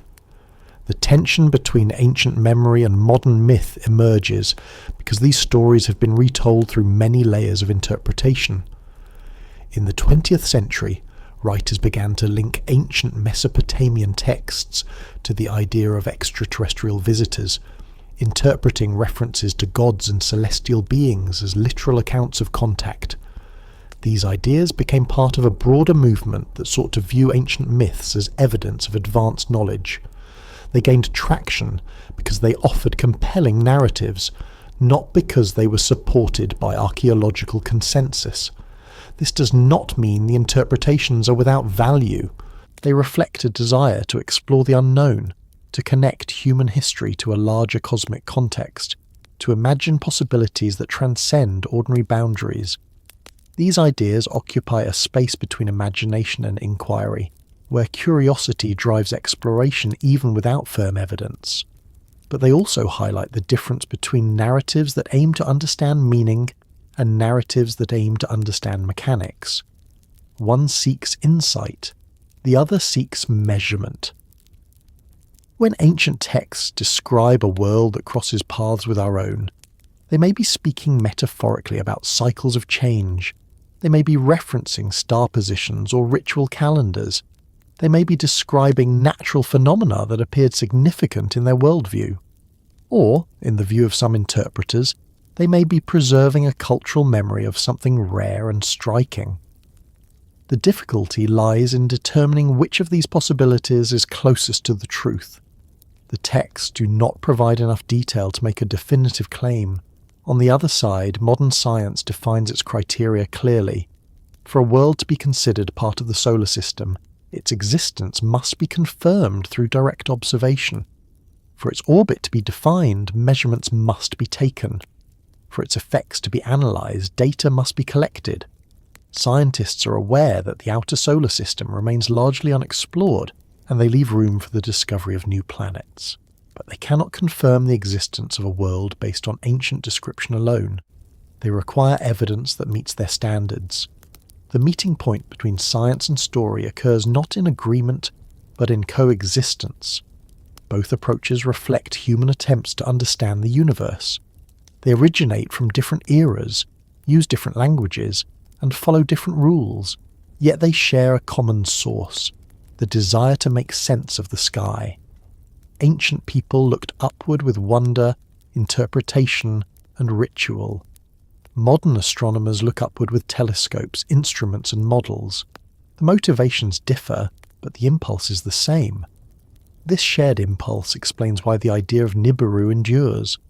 It occupies a space where imagination has room to breathe, where the unknown is not yet closed off by certainty, where stories and equations both reach towards something that remains unseen. For some people, Nibiru is a myth shaped by fear or fascination. For others, it is a metaphor for cosmic cycles. For others still, it is a memory encoded in ancient texts. And for a few, it is a potential world waiting to be confirmed by modern instruments. The overlap between these interpretations does not require agreement. It only requires recognition that the universe still contains mysteries. Not every distant world will illuminate myth. Not every myth will reflect reality. But both myth and science contribute to the larger human story of exploration. Ancient texts record how early civilizations understood their place in the cosmos. Modern astronomy records how contemporary civilization maps that cosmos. The two do not need to match to enrich understanding.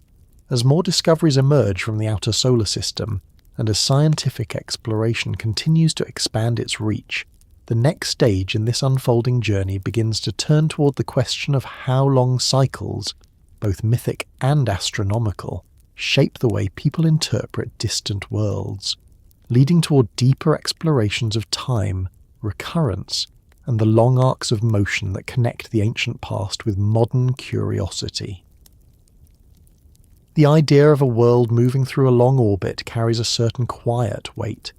It suggests a rhythm so extended that no single lifetime could measure it, a kind of motion that unfolds across ages rather than years, shaping patterns so slow they slip beyond the edges of memory. When people imagine such a world, whether through ancient stories or modern models, they feel the pull of something that exists on a different scale than human experience. A world like that becomes more than an object. It becomes a reminder that the universe does not move to the beat of days or seasons or centuries, but to cycles that stretch across time in ways that rarely touch the pace of human life. This sense of vastness lies at the core of why Nibiru, or any distant world imagined to follow an immense orbit, persists in collective thought. It is not the danger that intrigues people, nor the drama of a returning world, but the idea that there are motions happening in the cosmos so slow, so deliberate, and so ancient that they might pass unnoticed except for the faintest traces. A long orbit inspires reflection. It suggests a timeline that surpasses the rise and fall of civilizations. It separates the movement of planets from the brief moments people call history. When modern astronomers discuss a possible distant planet, such as the hypothesized Planet 9, they describe orbits that stretch tens of thousands of years. A world following such a path would spend most of its journey far beyond the regions where human instruments can detect it. Only the faintest pull on minor bodies would reveal that something large drifts out there. This kind of orbit is not unusual on a cosmic scale. Comets travel in cycles that last millennia.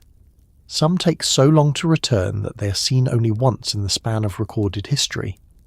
Others may have passed close to Earth long before cities existed, long before writing emerged, long before any trace of human memory formed. These immense cycles shape the outer solar system. They shape the motion of distant icy objects scattered across the deep cold. They shape the gravitational landscape in ways that are not visible at first glance.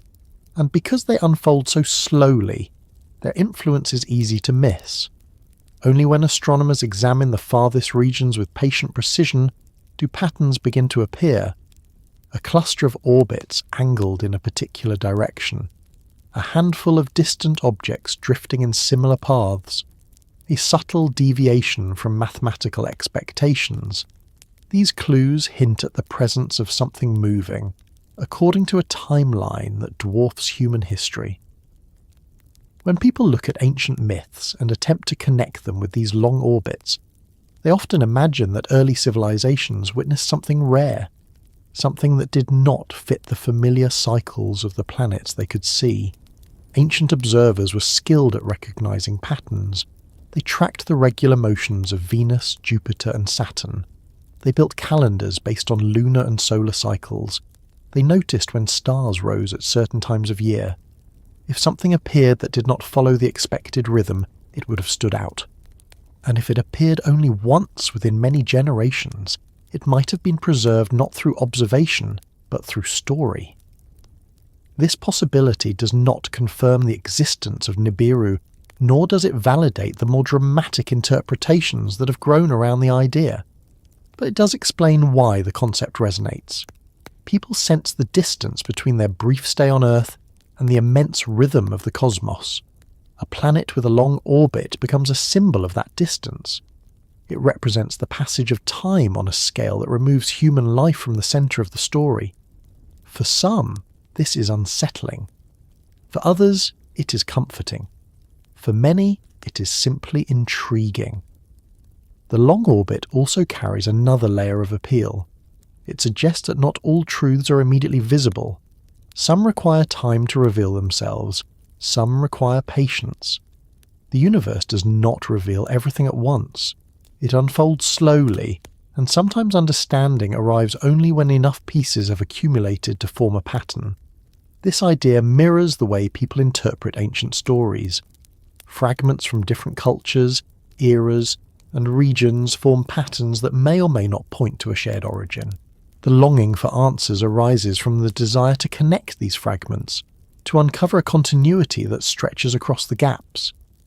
In modern astronomy, the search for distant worlds follows this same principle. The evidence for a possible unseen planet is indirect.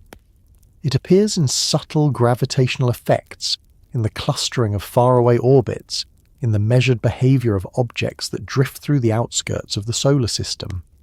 Each piece alone is interesting but inconclusive. Together they form a whisper of something larger. A long orbit moves too slowly to be seen in a single era, but its influence accumulates across time. Over decades and centuries, the pattern becomes clearer.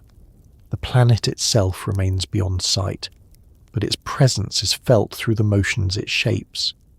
This interplay between the visible and the invisible is part of what draws people to the idea of a distant world. The planet becomes a metaphor for questions that remain unanswered, for mysteries that linger just beyond reach, for the human instinct to search for meaning in the unknown. Whether the world is real or imagined, its long orbit represents something shared across cultures, the desire to understand what lies beyond the horizon of direct experience. For those who connect Nibiru with ancient stories, the long orbit becomes a bridge between past and present. They imagine a world that approached Earth in the distant past, leaving impressions that early civilizations recorded in symbolic language. These impressions, preserved in myth and ritual, would then carry forward through generations. As languages changed and cities rose and fell, the story would shift. Details would be lost, interpretations would evolve, but the memory of something unusual might endure in subtle ways. This perspective does not claim that ancient texts describe a literal planet returning on predictable cycles. It suggests instead that myths sometimes preserve details of rare events, reframed through cultural understanding. In scientific circles, the idea of linking ancient text with modern planetary models is not part of research. Astronomers focus on data. They do not incorporate myths into their analysis. But the public imagination often moves freely between these domains. People see parallels where scientists see coincidence. They find meaning where scientists find incomplete data. This difference in approach is not a conflict. It reflects the diversity of ways humans interpret the world. When people speak of longing for answers in connection with Nibiru, they are not always seeking scientific validation. They are seeking clarity. They want to know whether ancient stories contain hints of forgotten knowledge. They want to know whether the modern search for distant worlds might reveal connections that bridge thousands of years. They want to know whether the mysteries that appear in ancient records align with those emerging from modern telescopes. This longing is not driven solely by curiosity. It is driven by the desire for continuity. It is driven by the sense that human understanding, stretched across time, might contain threads that lead somewhere meaningful. The long orbit of a distant world symbolises this search for continuity. It suggests that some truths unfold so slowly that they require patience and humility to grasp.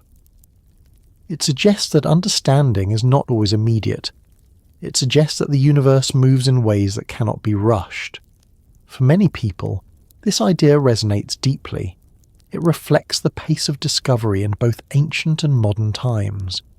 It reflects the sense that answers come not through sudden revelation, but through gradual accumulation.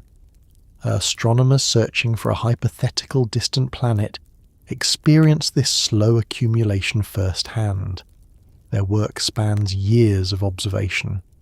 They analyse datasets that expand gradually as new objects are discovered. They refine models that shift with each new measurement.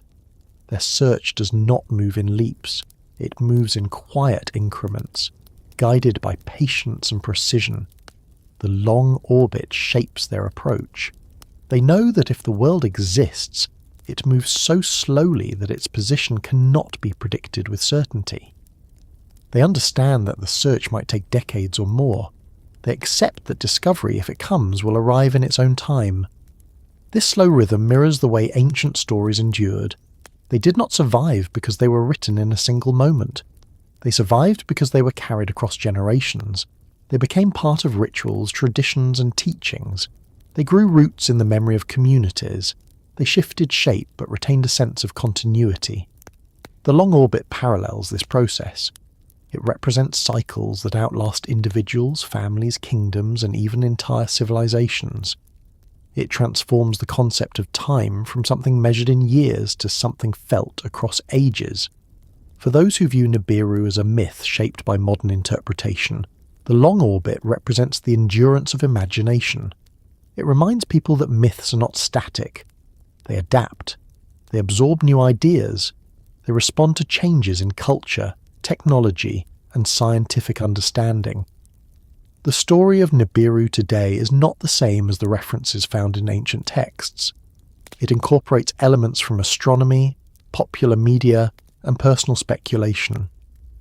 It has grown into a narrative that blends multiple traditions, time periods, and perspectives. This layered nature makes the story persistent. Even when scientists dismiss the more dramatic claims associated with Nibiru, the story remains in the public consciousness. It survives because it speaks to something deeper than physical possibility. It speaks to the desire to find alignment between human history and cosmic motion. It speaks to the recognition that humanity is part of a much larger system, one governed by cycles that existed long before the first stories were told and will continue long after the latest theories have evolved. The search for distant worlds also reflects this broader longing.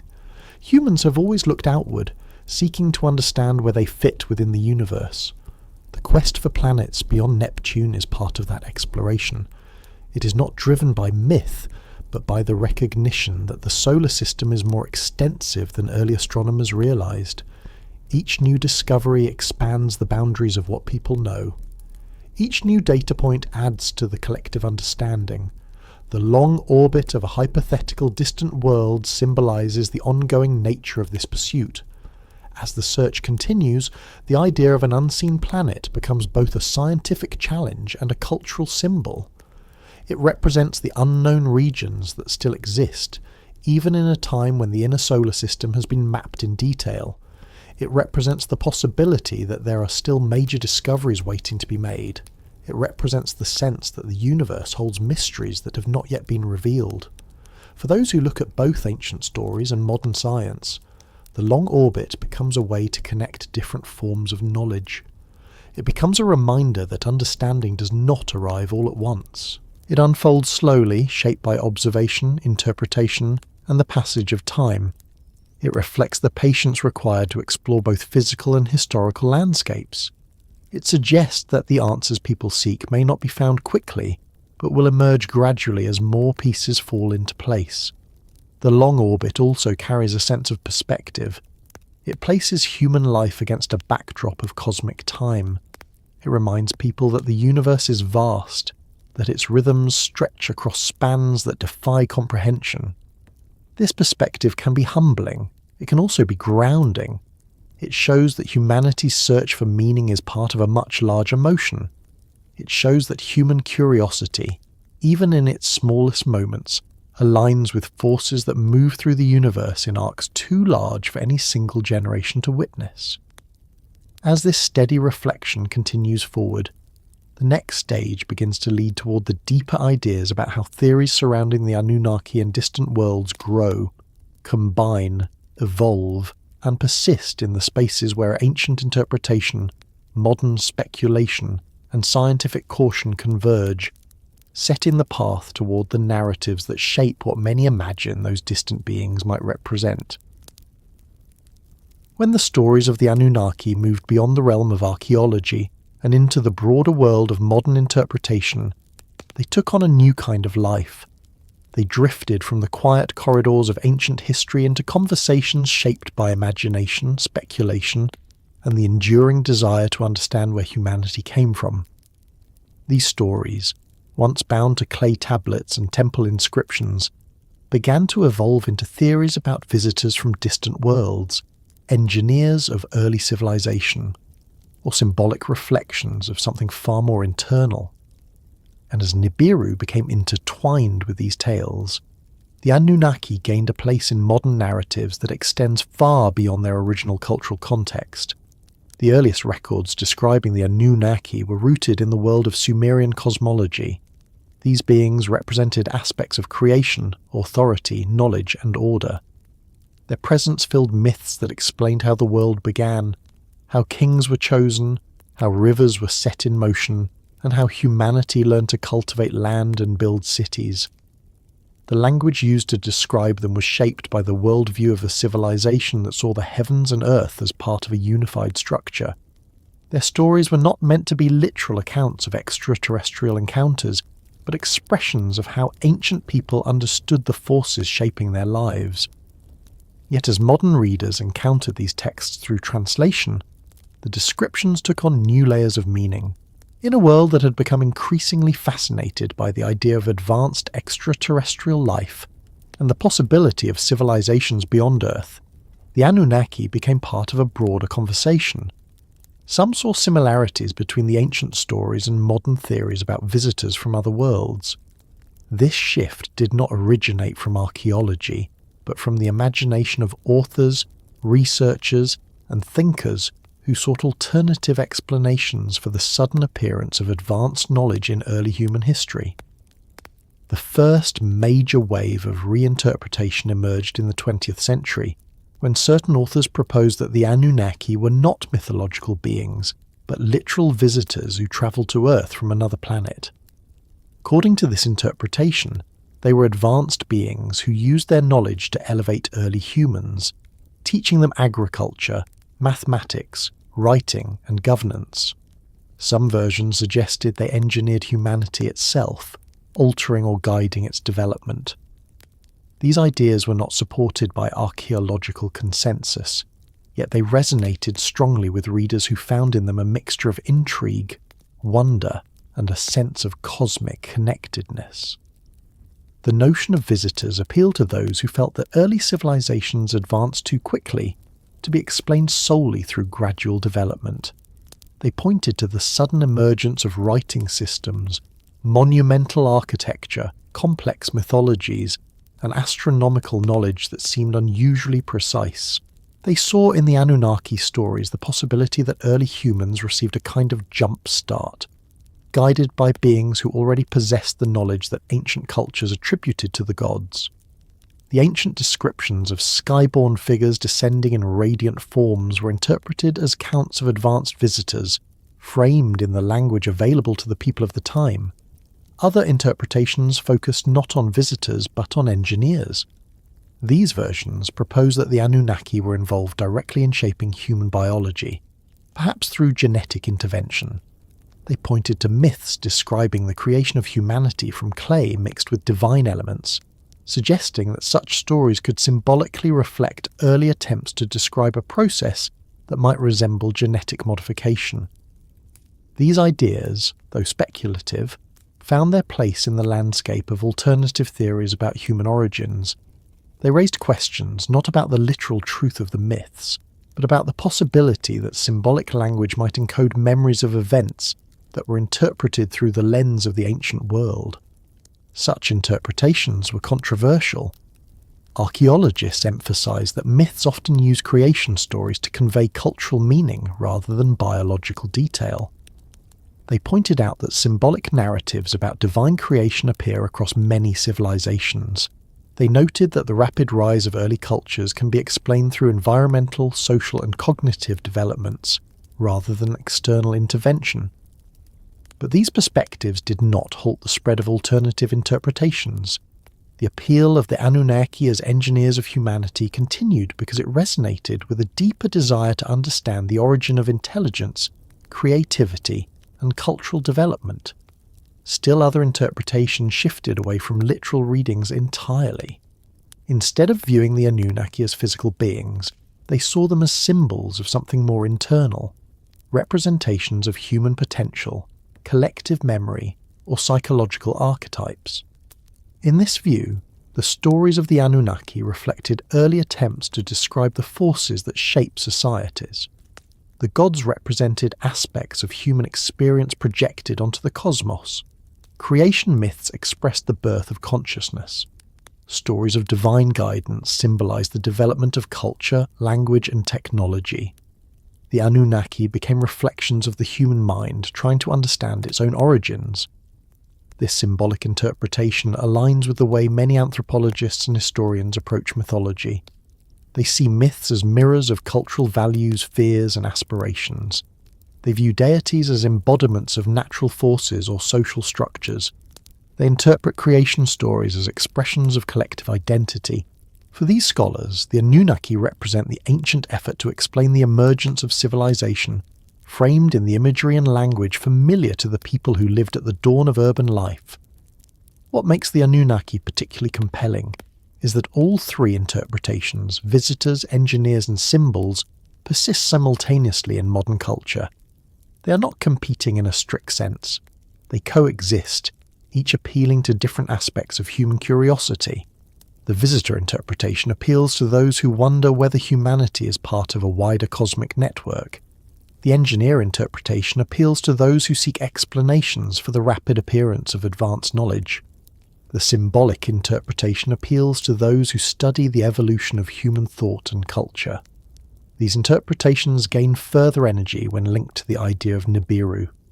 In the visitor theory, Nibiru becomes the origin world of the Anunnaki, a distant planet that approaches Earth only during long orbital cycles. In the engineer theory, Nibiru becomes the site where advanced beings develop the knowledge that shaped early humanity. In the symbolic theory, Nibiru represents the unknown, an idea rather than a place, a metaphor for distant origins or cycles of transformation. Each interpretation reflects a different way of engaging with ancient stories. None can be proven through archaeology. None can be dismissed entirely through logic alone. They persist because they resonate with deep questions that remain unanswered. Where does intelligence come from? How did civilization begin? Why do ancient cultures share similar themes in their mythologies? What lies beyond the boundaries of human experience? The rise of these theories also reflects the way stories evolve when they enter modern contexts. The Anunnaki narratives were shaped initially by the needs and beliefs of ancient people. They evolved further through the work of translators and historians. Then they evolved yet again through the interpretations of authors who sought deeper or alternative meanings. Each stage added new layers. Each interpretation responded to the concerns and interests of the era in which it emerged. In the modern world, where scientific advancement coexists with the enduring mysteries of human origins, these theories fill a space where curiosity and uncertainty overlap. They allow people to explore ideas that fall outside conventional frameworks without requiring definite conclusions. They offer ways to think about humanity's place in the universe, whether through literal contact, symbolic language, or speculative connections to distant worlds. Some people find comfort in the idea that humanity might not be alone, that early civilizations may have been guided or influenced by beings with greater knowledge. Others find meaning in the symbolic interpretation, seeing the Anunnaki as reflections of the enduring human effort to understand creation. Still others explore the theories without committing to any particular conclusion, finding value in the process of exploration itself. The endurance of these theories reveals something about the human mind. People are drawn to stories that bridge gaps in understanding. They seek patterns across time. They search for connections between ancient records and modern discoveries. They look for meaning in places where evidence is incomplete. This instinct is not irrational. It is part of the natural drive to make sense of the unknown. As modern astronomy continues to explore the outer solar system, the conversation around the Anunnaki evolves alongside it. Scientific discoveries may not support the literal interpretations, but they do expand the boundaries of what is possible. They show that the solar system is larger and more dynamic than once believed. They reveal worlds that were unknown a generation ago. They demonstrate that the universe still contains mysteries that challenge assumptions. These discoveries do not validate ancient stories, but they resonate with them in subtle ways. They show that early civilizations were not entirely mistaken in viewing the sky as a vast and complex place. They show that humanity is still uncovering the layers of the cosmos one piece at a time, and they remind people that the line between known and unknown is always shifting. The theories surrounding the Anunnaki persist because they address questions that remain open. They offer explanations where there is room for interpretation. They reflect both the desire to understand the past and the hope that humanity might one day understand its place within a larger cosmic framework. Whether viewed as visitors, engineers, or symbols, the Anunnaki continue to occupy a place in modern narratives because they allow people to explore these questions without closing the door on possibility. Now, as the reflections on these ancient beings and their interpretations settle into place, the path begins to move naturally toward the scientists who, despite skepticism, entertain faint possibilities and quiet maybes, acknowledging that the universe may still hold surprises that do not fit neatly within current models, guiding the story into the next part where science approaches mystery with its own kind of caution and curiosity. In the vast stretch between certainty and imagination, there is a quieter landscape where scientists work with possibilities that have not yet taken shape. This space does not announce itself loudly. It lives in the margins of research papers, in footnotes, in late-night discussions after conferences, in careful phrasing that leaves room for what might be discovered later. It is here that the idea of a distant, unseen world finds its most honest place, not as a proclamation, not as a dismissal, but as a quiet maybe, a cautious acknowledgement that the solar system is still capable of surprise. Most scientists approach the idea of distant worlds with the same restraint they bring to all unsolved problems. They analyze data, check assumptions, calculate uncertainties, and revisit conclusions. They do not make grand claims. They do not seek to confirm what has not been observed. But within this careful structure, there remains an openness to what the universe might still reveal. It is an openness that allows the search for a new planet to continue, even when direct evidence remains elusive. It is an openness that acknowledges that a gravitational influence detected through orbital patterns may indeed point to something real. The scientists who explore these boundaries often speak with a tone shaped by years of observing the sky. They know how often first impressions can mislead. They know how the smallest error in measurement can ripple through a model. They know how datasets expand slowly, revealing new patterns only after months or years of accumulation. This experience makes them cautious, but it also makes them persistent. They understand that mysteries do not resolve themselves quickly. They require patience, repetition, and steady attention. In conversations about a possible distant world, many astronomers maintain a calm balance. They neither endorse dramatic claims nor dismiss the idea outright. They recognise that the outer solar system is a region where observations are sparse and where many assumptions remain untested. Some scientists describe the evidence for an unseen planet as compelling but incomplete. Others emphasise the need for more discoveries of distant objects to strengthen existing models. Still others see alternative explanations but do not rule out the possibility entirely. This diversity of perspectives reflects the nature of science itself. It is not a single voice. It is a gathering of voices, each contributing its own understanding. The work of identifying a distant world begins with careful observation. Astronomers do not simply look at one object and draw a conclusion. They collect data from dozens of distant bodies. They measure their orbits as precisely as possible. They calculate how long these objects take to travel around the Sun. They map their paths across the sky, noting the angles, tilts, and distances. Each object becomes a clue. Each orbit becomes a line in a complex diagram. When these lines cluster in ways that defy randomness, scientists begin to look more closely. The clustering of distant orbits has become one of the strongest arguments for the existence of an unseen world. It is not a single piece of evidence, but a pattern that emerges from multiple observations. Several objects share similar orientations. Their orbits point in directions that align with one another. Their behaviour suggests that they have been influenced by a larger gravitational force. These patterns are not easily explained by the known planets alone, and so the idea of a new world drifting far beyond Neptune becomes a reasonable hypothesis. Even with these clues, scientists remain careful. They do not declare the existence of the planet. They present the hypothesis and invite scrutiny. They publish their findings in peer-reviewed journals, where other researchers evaluate the methods and the conclusions. Some scientists raise concerns. They point out that observational bias may influence the data. They suggest that the clustering might reflect the areas of the sky where surveys have been most thorough.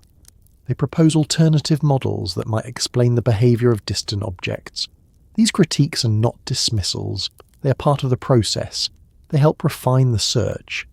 As new surveys expand their reach, the data grows. Each additional discovery of a distant object adds another point to the diagram. Some of these objects fit into the existing pattern, strengthening the case for the unseen world. Others follow unusual paths that complicate the picture, but none have erased the possibility. The quiet maybe remains. It grows not through leaps of imagination, but through steady accumulation. Astronomers do not chase certainty prematurely. They allow the evidence to guide them. Some scientists who work on the problem speak about the search with a sense of calm enthusiasm. They recognise that the outer solar system is a frontier full of unknowns. They know that many objects remain undiscovered. They understand that the region is vast enough to hide a planet many times larger than Earth. This recognition does not lead them to speculation. It leads them to continued observation. They design better surveys. They improve their models. They search systematically rather than dramatically. Other scientists approach the topic with a different kind of openness. They acknowledge that the history of astronomy includes moments where unseen forces hinted at new discoveries. The existence of Neptune was predicted before it was observed. The behaviour of Uranus pointed toward the gravitational influence of a new planet. When Neptune was found, it confirmed the strength of mathematical inference. These stories do not guarantee that another distant world exists, but they remind scientists that the universe has revealed itself indirectly in the past. The quiet maybe carries this memory forward. The same quiet openness appears when scientists encounter ideas that lie outside the standard framework. They do not engage with myth or alternative interpretations directly, but they recognise that human curiosity spans many domains. They know that the public often blends scientific hypotheses with symbolic or imaginative narratives. They do not attempt to correct every interpretation. They simply maintain their focus on what can be measured. At the same time, they do not deny that the universe might hold surprises. They simply refrain from saying more than the data allows. There are researchers who, when speaking about the potential distant world, use phrases like, "if it exists," "the evidence suggests," or "the model predicts." These phrases are not hedges. They are reflections of scientific discipline. They show respect for the complexity of the problem. They also reveal an acknowledgement that the search is not complete. The maybe remains because the evidence has not yet reached the threshold of certainty, but neither has it dissolved under scrutiny. Some scientists go further, discussing the possibility of multiple distant worlds. They consider whether the gravitational patterns might be shaped not by one planet but by several smaller objects. They model interactions between scattered disk bodies and theoretical orbital configurations.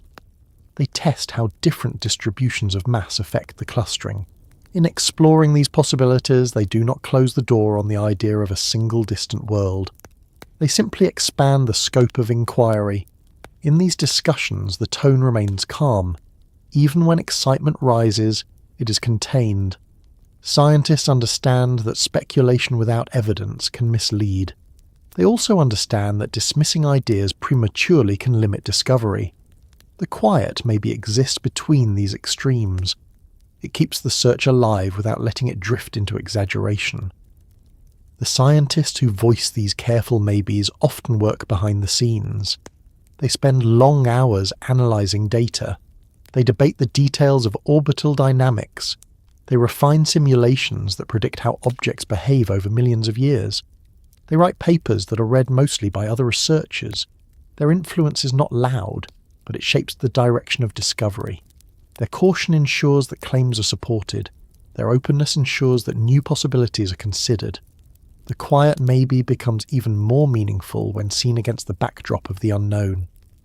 The outer solar system is not fully mapped. Large regions remain unexplored. Telescopes cannot scan every part of the sky with equal depth.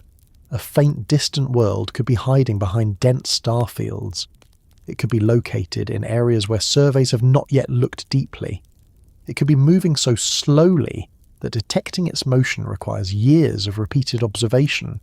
The scientists who understand these limitations do not interpret the absence of direct evidence as a sign that the planet is not there. They interpret it as a challenge. They continue scanning. They refine their methods. They develop new instruments. They treat the search not as a race, but as a long, steady process. They recognize that discovery often comes only after many seasons of quiet work.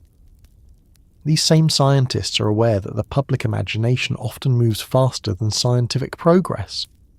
They see how stories about Nibiru or distant worlds evolve outside the boundaries of research. They do not attempt to influence these stories directly. They simply maintain their approach. Their commitment to data does not prevent them from appreciating why the idea resonates with so many people. They understand that the unknown has always invited narratives.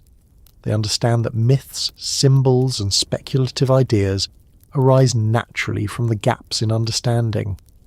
Some scientists, especially those who study the history of astronomy, see the current moment as part of a larger pattern. They recall how new planets were proposed centuries ago. They remember the debates over the nature of comets. They know that each generation faces questions that require years to answer. For them, the search for a distant world is one more example of how scientific understanding expands slowly. They see value in the quiet maybe because it keeps the door open just enough to encourage continued exploration. There are also scientists who study the nature of belief itself. They observe how people respond to uncertainty. They recognize that the human mind gravitates towards stories that fill gaps. They do not judge these stories. They simply acknowledge that they exist. They understand that myths serve functions that data alone cannot.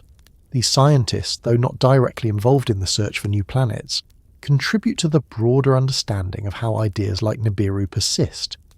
Their work shows how curiosity, memory, and imagination interact in ways that shape the modern conversation. The quiet maybe thrives in this environment. It represents the meeting point between data and possibility. It reflects the willingness of the scientific community to accept that not everything is known. It shows humility in the face of vast distances and sparse evidence. It keeps the search focused while allowing room for the unexpected. As new surveys continue and new instruments come online, the quiet maybe may grow stronger or fade. Scientists accept this. They do not find certainty in wishful thinking. They find it in observation. Until that observation arrives, the maybe remains a placeholder for curiosity. This quiet openness becomes especially important when researchers discuss the boundaries of current knowledge. They acknowledge that the outer solar system is not empty. They understand that the distribution of distant objects suggests a complex gravitational environment. They recognize that new discoveries regularly shift models. They accept that the unknown still surrounds the known.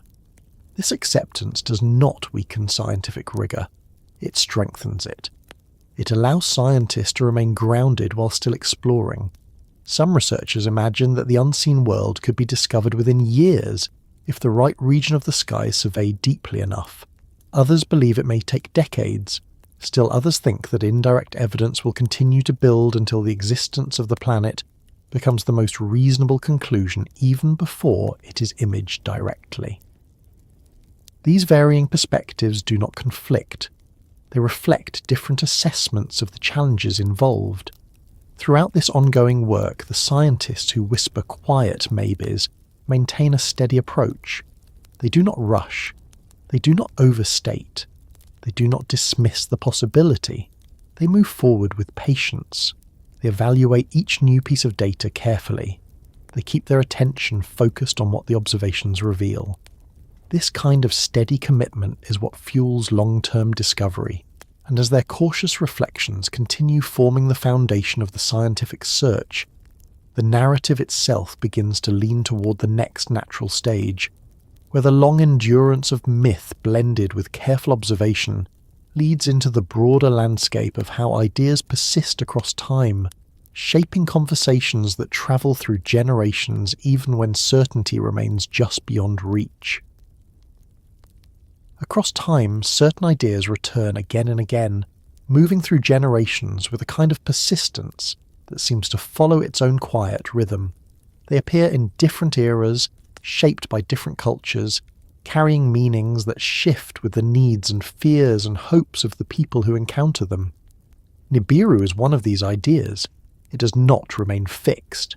It moves through the human imagination the way a distant world might drift through its long orbit, seldom seen directly yet leaving an influence strong enough to be felt in stories, theories, and conversations that span thousands of years. Nibiru endures not because it is proven, but because it occupies a space that science has not fully illuminated and that myth has never fully released. It sits at the crossing of fear and curiosity, of longing and uncertainty, of the instinct to search the sky for meaning, and the recognition that the universe is vast enough to hold possibilities that remain hidden. To understand why this idea continues to hold attention, it helps to see how these currents move together in a way that neither science nor myth dismisses entirely. Fear is one of the earliest forces that shaped the idea of Nibiru in the modern world. Not the fear of ancient civilizations, who told their stories without the modern framing of existential threat, but the fear of the unknown as it emerges in contemporary culture. When people began hearing claims about a hidden planet moving toward Earth, the idea took on a new tone. It was no longer a distant world, but a potential danger. Even when scientists explained that no such object was approaching, the fear persisted among those who felt uncertain about the world, uncertain about the future, uncertain about the sense of stability that modern life promises yet cannot always provide. This fear does not arise from astronomy. It arises from the natural tendency to imagine worst-case scenarios when faced with incomplete information. A distant world becomes a placeholder for anxieties about natural disasters, technological fragility, or global instability. The fear does not endure because the idea is scientifically supported. It endures because fear itself is persistent, especially when it attaches to something that cannot be disproven instantly. The mind gravitates toward explanations that match its sense of uncertainty, even when those explanations have no evidence. Nibiru, in this sense, becomes part of a larger landscape, where anxieties take shape through symbols rather than facts. Yet fear is only one part of why Nibiru persists. Wonder plays an equally strong role. For many people, the idea of a hidden world resonates with a sense of awe rather than fear. It invites them to imagine a universe still filled with secrets, a universe where something as large as a planet could drift unseen through the dark regions far beyond Neptune, a universe that still holds mysteries capable of surprising even the most advanced scientific instruments. This wonder does not depend on belief in dramatic returns or catastrophic encounters. It depends on the feeling that the cosmos is still bigger than the boundaries drawn by current knowledge. The idea of Nibiru inspires people to imagine possibilities outside ordinary experience. It becomes a reminder that the night sky, even with all its mapped constellations and measured motions, still contains areas that remain unexplored. For some, this sense of wonder is comforting. It suggests that discovery is ongoing. It suggests that humanity has not reached the limits of what it can learn. Between fear and wonder lies a third element: the unknown. This is not an emotion but a condition. It reflects the reality that the outer solar system remains only partially understood. Astronomers do not claim to have mapped every object beyond Neptune. They acknowledge that many distant bodies remain undiscovered. They accept that the solar system extends far beyond what telescopes have examined thoroughly. This openness creates a space where Nibiru persists, not as a confirmed object, but as a possibility that sits in the gaps between observation and certainty. For some people, this unknown becomes a canvas for imagination. They fill the gaps with ideas shaped by ancient stories or modern speculation. They see patterns that connect unrelated details. They interpret silence as significance. The unknown becomes an invitation to build narratives that match their sense of mystery. For others, the unknown remains a source of curiosity without requiring elaboration. They simply appreciate that the universe is larger than what has been charted. Nibiru's endurance arises from the way these different forces overlap. Fear draws some people toward the idea. Wonder draws others. The unknown provides the space. And because each of these forces has its own momentum, the idea does not fade. Even scientific denial does not erase it, nor do clarifications about orbital mechanics or the absence of evidence. Nibiru does not endure because of proof. It endures because it offers meaning in places where people feel uncertainty. Another reason Nibiru persists is the nature of ancient stories themselves. Myths endure not because they contain literal descriptions, but because they carry emotional and cultural significance that resonates across time. The idea of a distant world passing through the heavens appears in many early cosmologies. Some cultures described cycles where gods returned after long absences. Others spoke of stars or celestial objects that moved in patterns not visible every year.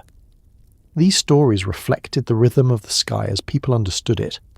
They also reflected the human instinct to connect movement in the heavens with movement in life.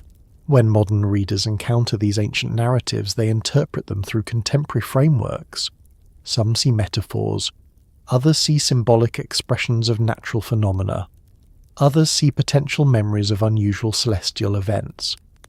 Because the texts contain enough ambiguity to support multiple interpretations, Nibiru becomes part of a larger conversation about how ancient people understood the sky.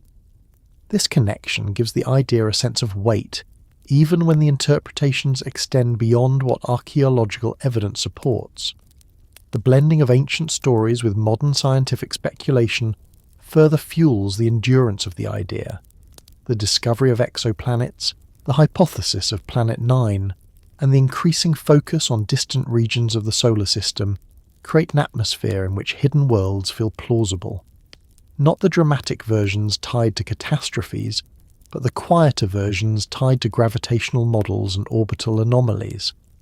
These developments do not confirm Nibiru, but they make the idea of unseen planets feel less distant from scientific reality. People do not always distinguish between mythic and scientific distant worlds. The two categories overlap in public imagination, creating a space where Nibiru seems to belong. Technology also plays a role in the persistence of the idea. In earlier times, myths spread slowly, carried by word of mouth or copied through manuscripts. Today, ideas spread instantly. A claim made in one corner of the world can reach millions of people within hours.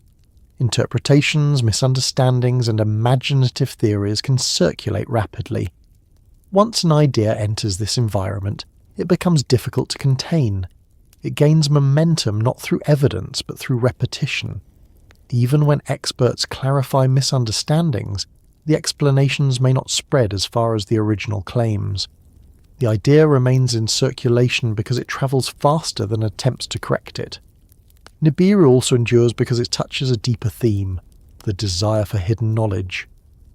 Throughout history, people have been drawn to the idea that certain truths lie just beyond ordinary understanding. Secret histories, forgotten civilizations, concealed origins, and lost worlds all reflect this instinct. They offer the suggestion that something important exists out of sight, waiting to be rediscovered. Nibiru fits naturally into this pattern. It becomes a symbol of knowledge that has been obscured or forgotten. It becomes a narrative that suggests ancient civilizations knew more than they revealed. It becomes a way to explore the boundaries of what humanity remembers. For some, this desire for hidden knowledge reflects a search for meaning in a world that often feels chaotic. For others, it reflects a desire to challenge established narratives. For others still, it reflects an appreciation for the mysteries of existence. Nibiru offers a focal point for these impulses. It provides a story that feels larger than everyday experience. It allows people to imagine connections between past and present, between myth and science, between the visible and the invisible. Scientific skepticism contributes to the endurance of Nibiru in a subtle way. When scientists dismiss the idea directly, some people interpret the dismissal as reluctance. When scientists focus only on specific claims, such as predictions of imminent collisions, they leave other aspects unaddressed. For some listeners, these unaddressed areas feel like gaps. The gaps become spaces where further speculation grows. Science does not intentionally create these spaces. They arise from the difference between scientific communication and public interpretation. But they help sustain the narrative. Nibiru also endures because it functions as a story about perspective. It reminds people that the universe is far more expansive than the region visible to the naked eye. It suggests that humanity occupies a small part of a much larger cosmic environment. This perspective can be intimidating. It can also be inspiring. It leads people to imagine that Earth may not be isolated, that other worlds might exist, that other beings might have travelled across the solar system long before humans began to map it. These ideas do not require literal belief. They simply require the willingness to imagine possibilities that stretch beyond ordinary limits. In the space between literal belief and metaphor lies the area where Nibiru thrives. People can explore the idea without committing to it.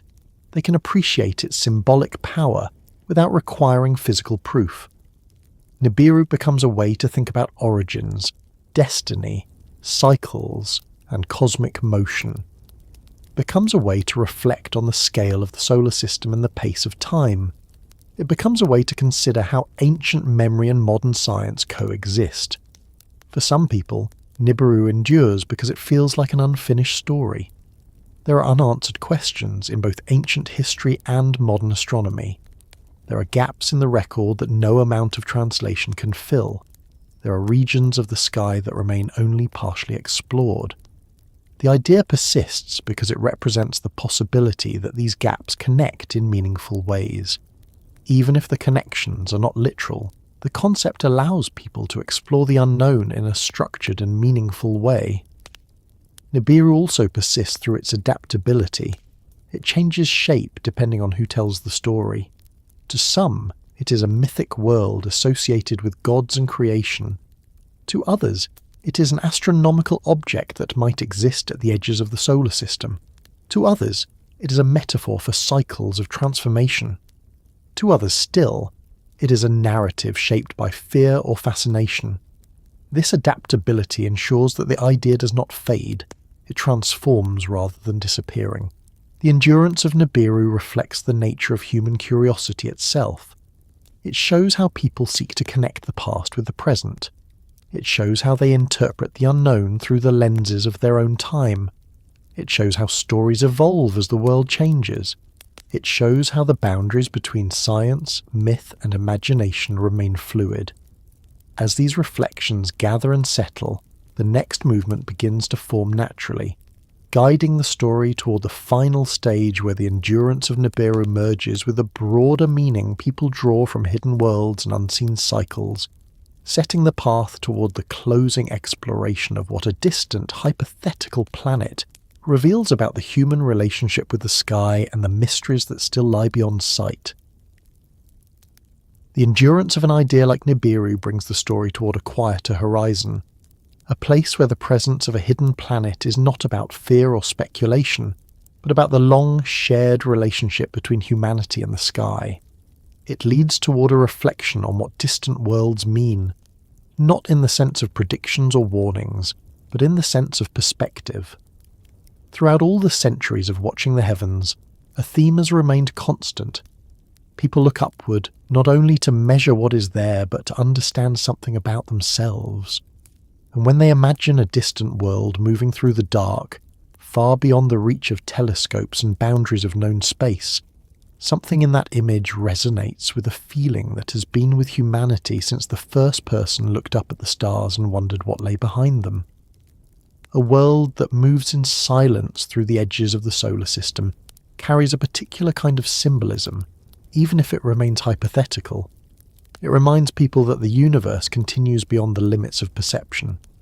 It reminds them that not everything is mapped or explained.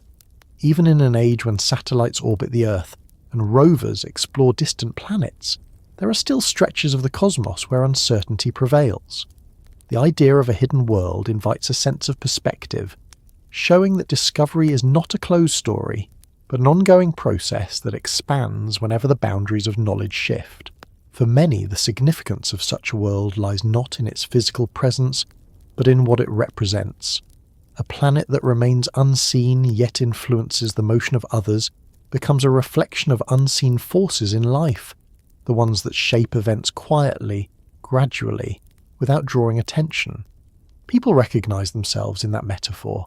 They understand that some influences cannot be traced directly. They understand that some patterns emerge only over long spans of time.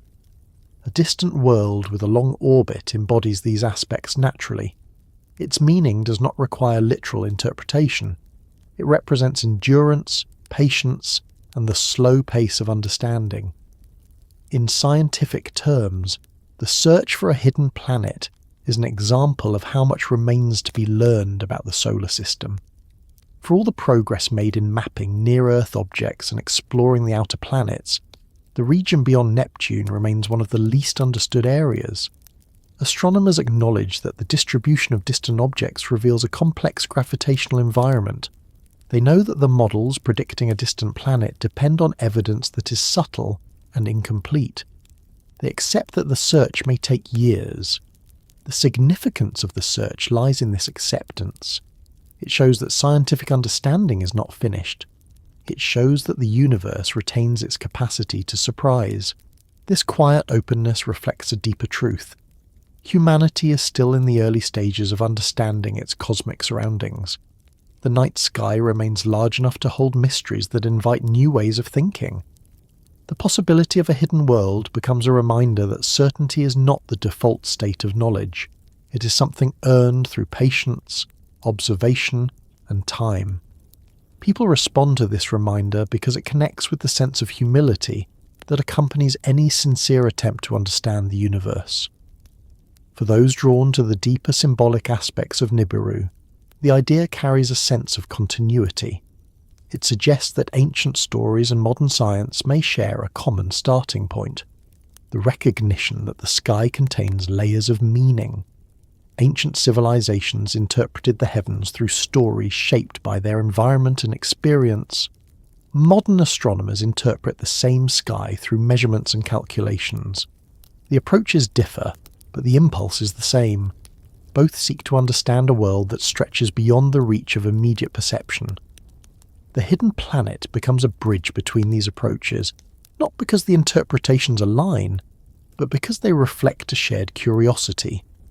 People are drawn to the unknown. They explore it through myth, science, art, and imagination. They assign meaning to it in ways that reflect their values and interests.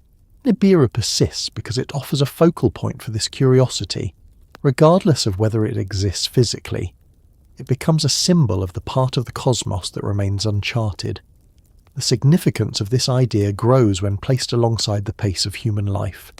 Daily routines unfold quickly, years pass in a blur, technologies evolve rapidly, but cosmic cycles move slowly, often too slowly to notice.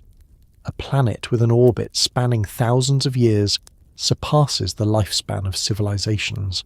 It travels through the darkness at a pace that dwarfs human time. This contrast invites reflection. It shows that human life, though complex and significant in its own ways, occupies only a small part of the larger story of the universe. This awareness can be grounding. It can also be calming. When people imagine a world moving through the distant reaches of the solar system, they sense the scale of the cosmos. That scale places their concerns into a broader perspective. It does not diminish the importance of human experience.